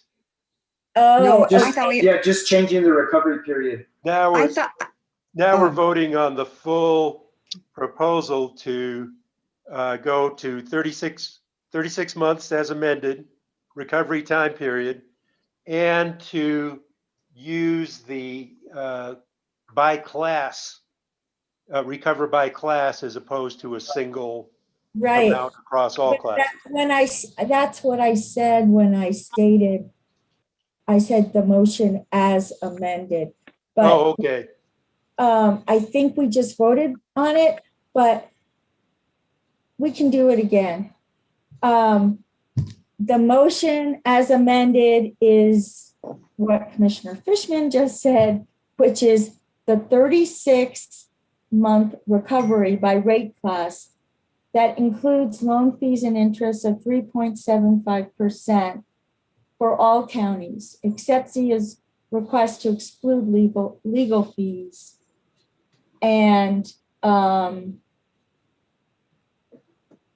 I already said by rate class, but yes, that is the motion as amended.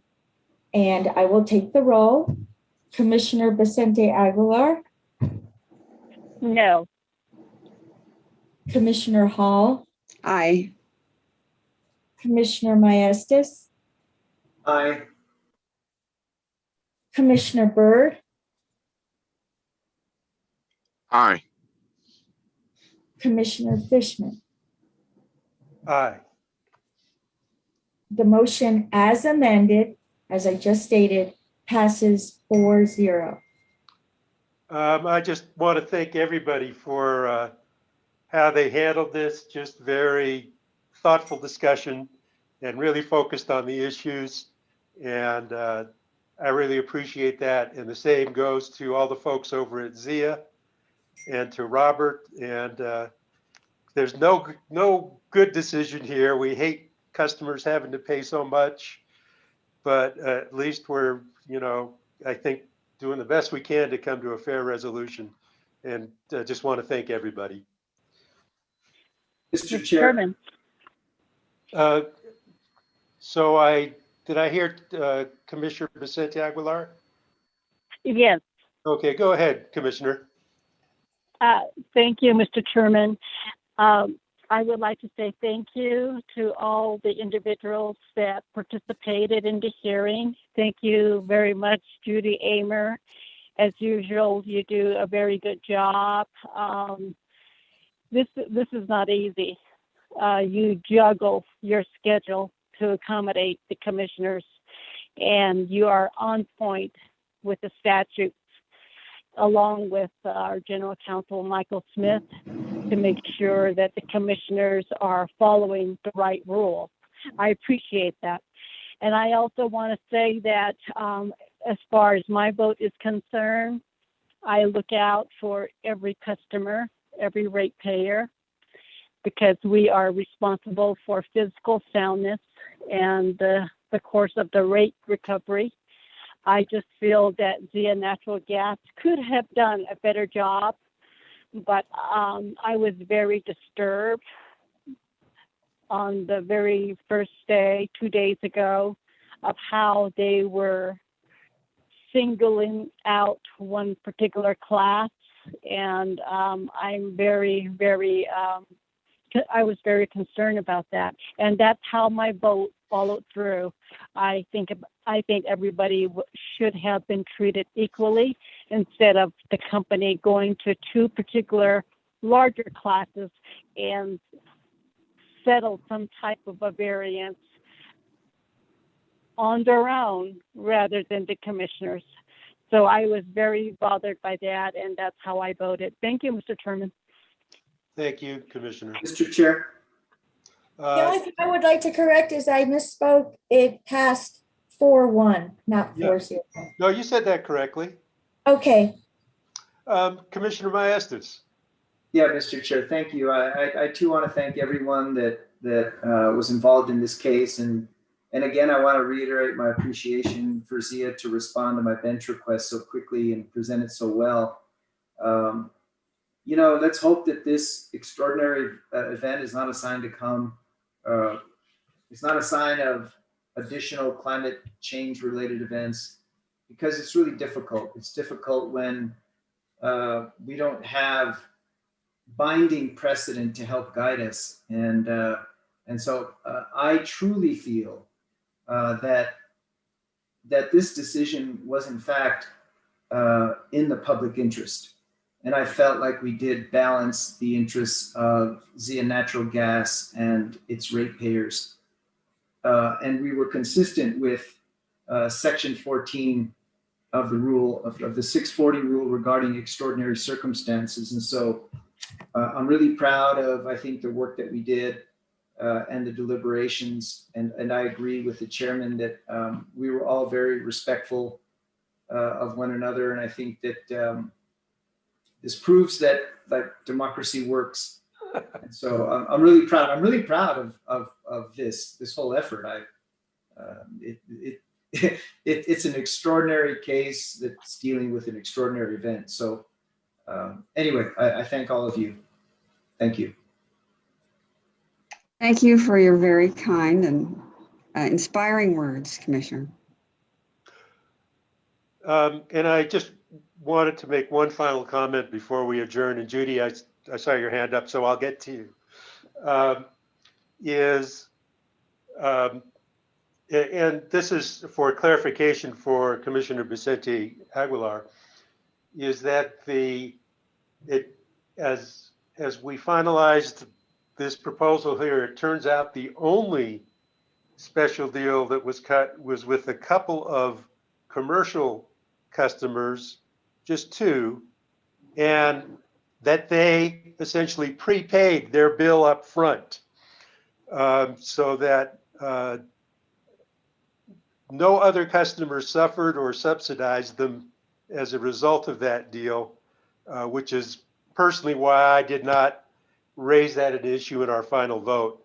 No one was hurt, and the bill was paid off early. So that's the reason I let it pass. And I think that was appropriate on the part of the commission. So I just wanted to clarify that. And Judy, go ahead. Yes, well, according to the agenda, before we adjourn, and I don't want to belay, make this any longer than needed. We had one loose issue under matters from Office of General Counsel from the previous meeting, which was whether or not to have the hearing on Raton Natural Gas on the June 2nd agenda. At the time, due to the length of this hearing, in the interest of all participants in open meetings who have to wait through public hearings, I suggested another day. In addition, we could cancel the hearing entirely if the commission believes there's no contested issues that require a hearing. And since we're putting together the agenda today, I just would like to know what the commission's pleasure on that particular issue is. Speak up, folks. Commissioner Byrd. Mr. Chair, just a quick clarification. Didn't Ashley Schanauer get appointed as the presiding officer hearing examiner for that? Yes, he did, because we needed to do that in the event you decided to have the hearing. We can still cancel it, but we needed to have all the processes in place for the hearing in case you decided to have it. Is that clear? May I make a suggestion then and see what my fellow commissioners think? Could Ashley go ahead and hold the hearing on his own Zoom channel with Raton and not interfere with the weekly meeting? Yes, Ashley could do that. There's two, well, obviously the upside of it is that it wouldn't hold up commission business. The downside of it is that the commission couldn't act on Raton's application on June 2nd. Sure. They would have to wait until they got the transcript, and then we'd ask for an expedited transcript.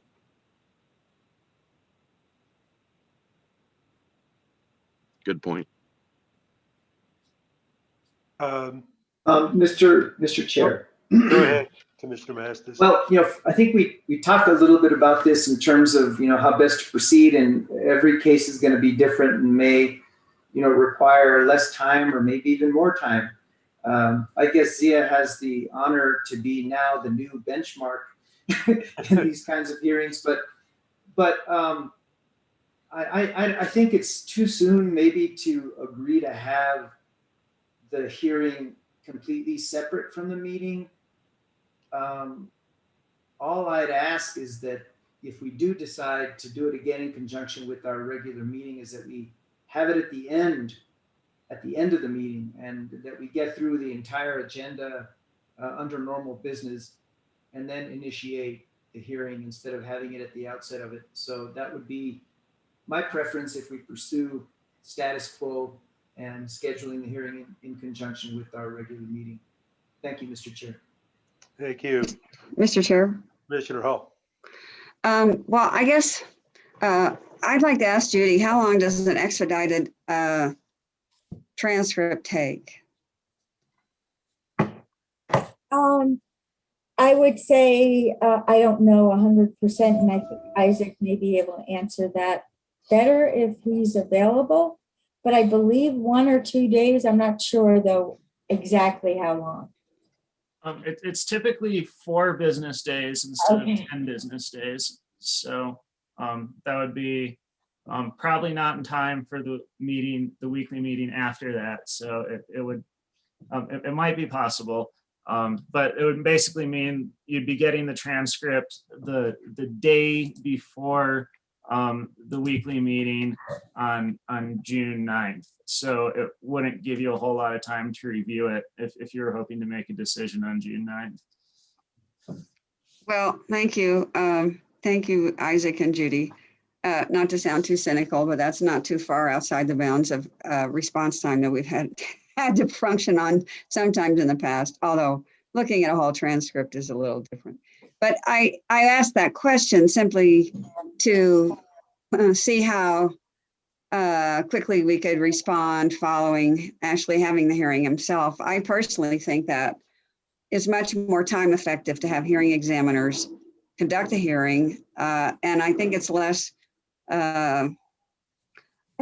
problematic for all parties concerned because hearing examiners know what they're doing. And, we as commissioners feel free to ask questions whenever we want and ask types of questions that, might fall outside what would be appropriate type construction and various things we do that I think probably contribute to inefficiencies for all involved in hearings. My personal preference is to always have a hearing examiner do something if we can possibly have that happen. And I don't think this case is an exception. We thought that we would have a hearing and still be able to have an open meeting afterwards and probably get done before 5 o'clock. And we had to continue the hearing. And even so, I think we probably didn't think it would go as long as it did today. It's interesting and we get a lot of information, but I think for the sake of everybody else involved, it's probably really time consuming.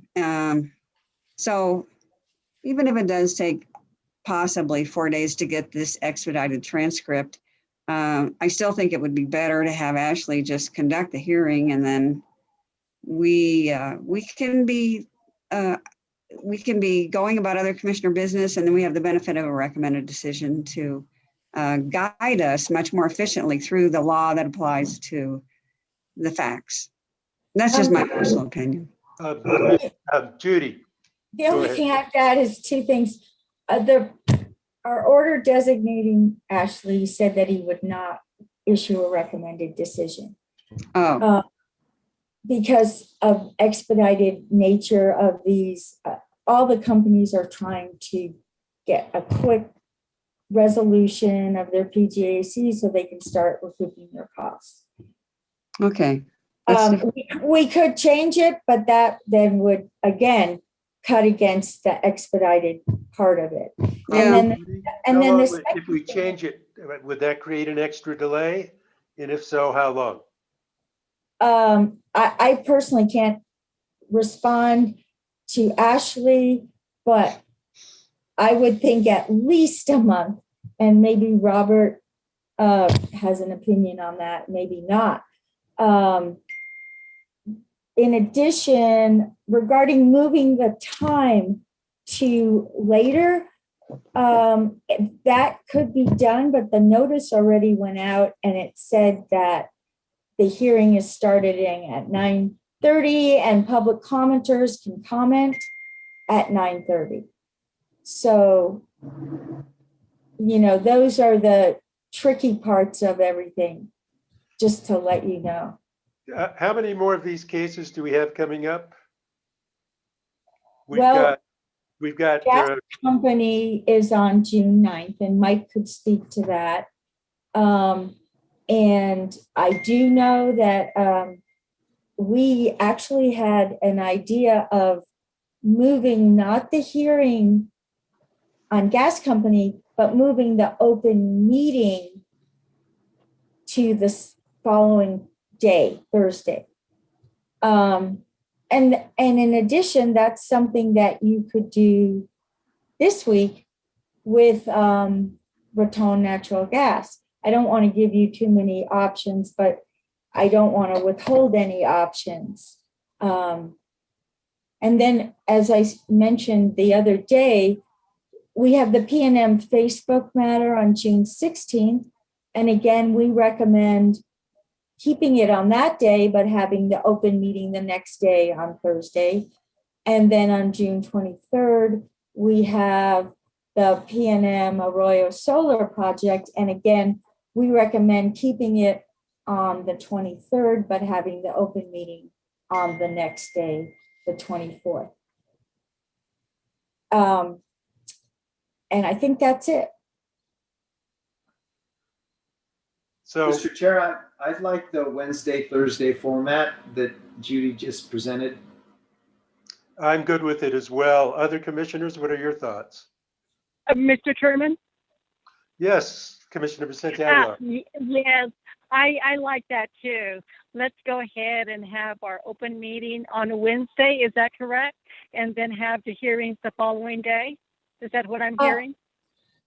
Commissioner Vicente Aguilar, it's actually the opposite, only because the hearings have already been scheduled for the Wednesday. So keeping the hearing on the Wednesday and the meeting on the Thursday. Judy, I'm scheduled for an ethics class on June the 10th. So I can't do open meeting on June the 10th. Okay, that would be the, Mike has the gas company hearing on June 9th. Mike, do you have any comments?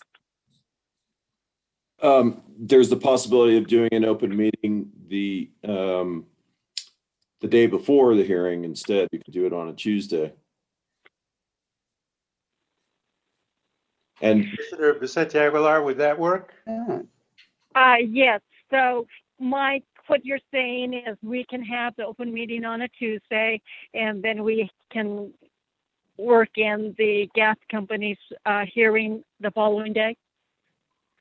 yes, if the commission chooses to do that, I was actually going to put that on the agenda for next Wednesday to just because there's rebuttal testimony due today in that case, and so I'm going to put it on for next week so the commission can, with the benefit of all the filings in the case, make a decision whether it actually wants to have a hearing or whether it would make a decision without a hearing based on the testimony. Thank you, Mike. The only day I want to stay away from is June the 10th in the morning. I believe in the afternoon we have the El Paso hearing with Russell Fisk and Carolyn Glick. That's Tuesday, the 8th? No, Thursday, June the 10th. Oh, fine. So if the commission chooses to have a hearing on that, we would do it. We could do the regular business matters open meeting on the June the 8th. That will work for me. Yeah, At the Mr. Chair, regular time, right, at 9:30? We could Mike. convene at any time. Let's have it at the regular time. Okay. I have conflicts 10th, 17th, and 24th. So I think if we go with it, maybe a Tuesday, Wednesday format might be better. Yes, that's fine. And then, but just for purposes of next week, on Wednesday, June 2nd, there will just be a hearing on Raton Natural Gas. And are we going with Thursday, June 3rd for the regular open meeting? I just want to nail it down. Correct. That's a question. Isn't it, Judy? Were you asking a question? I'm good with it. That was the way I understood it. We've got one correct. Would anybody else like to chime in? Weigh in. Commissioner Hall, there's an interconnection stakeholder meeting at 9:30 on the 3rd. Yeah. Oh, yes. Well, that's all right. Because those are, even though that's on the calendar that way, it's they're usually work group meetings that I'm not only am I not obliged to go to, they probably don't want me around. So I just get the, the summary afterwards. Good day. So that's not a problem. Could I interject? This is Isaac. I won't have the capability of streaming both the working group and open meeting at the same time. Usually I do special open meetings. we can check with Sarah. She might be able to do it. She usually just does the meetings on Wednesday. So we would need to confirm her availability on Thursday if we're going to have an open meeting on shoot. Thursday next week. Well, Sarah's on, so maybe she could let us know if Thursday, June 3rd will work for Well, Sarah. what time?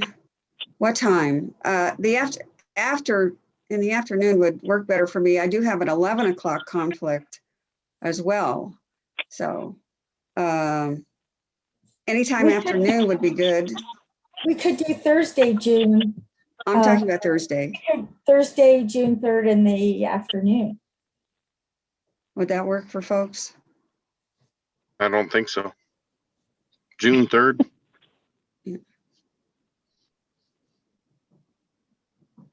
Okay, never mind. Yes. Great, good. Well, I'd appreciate that. We will still need to confirm with Sarah because the interconnection thing is scheduled until 2:30.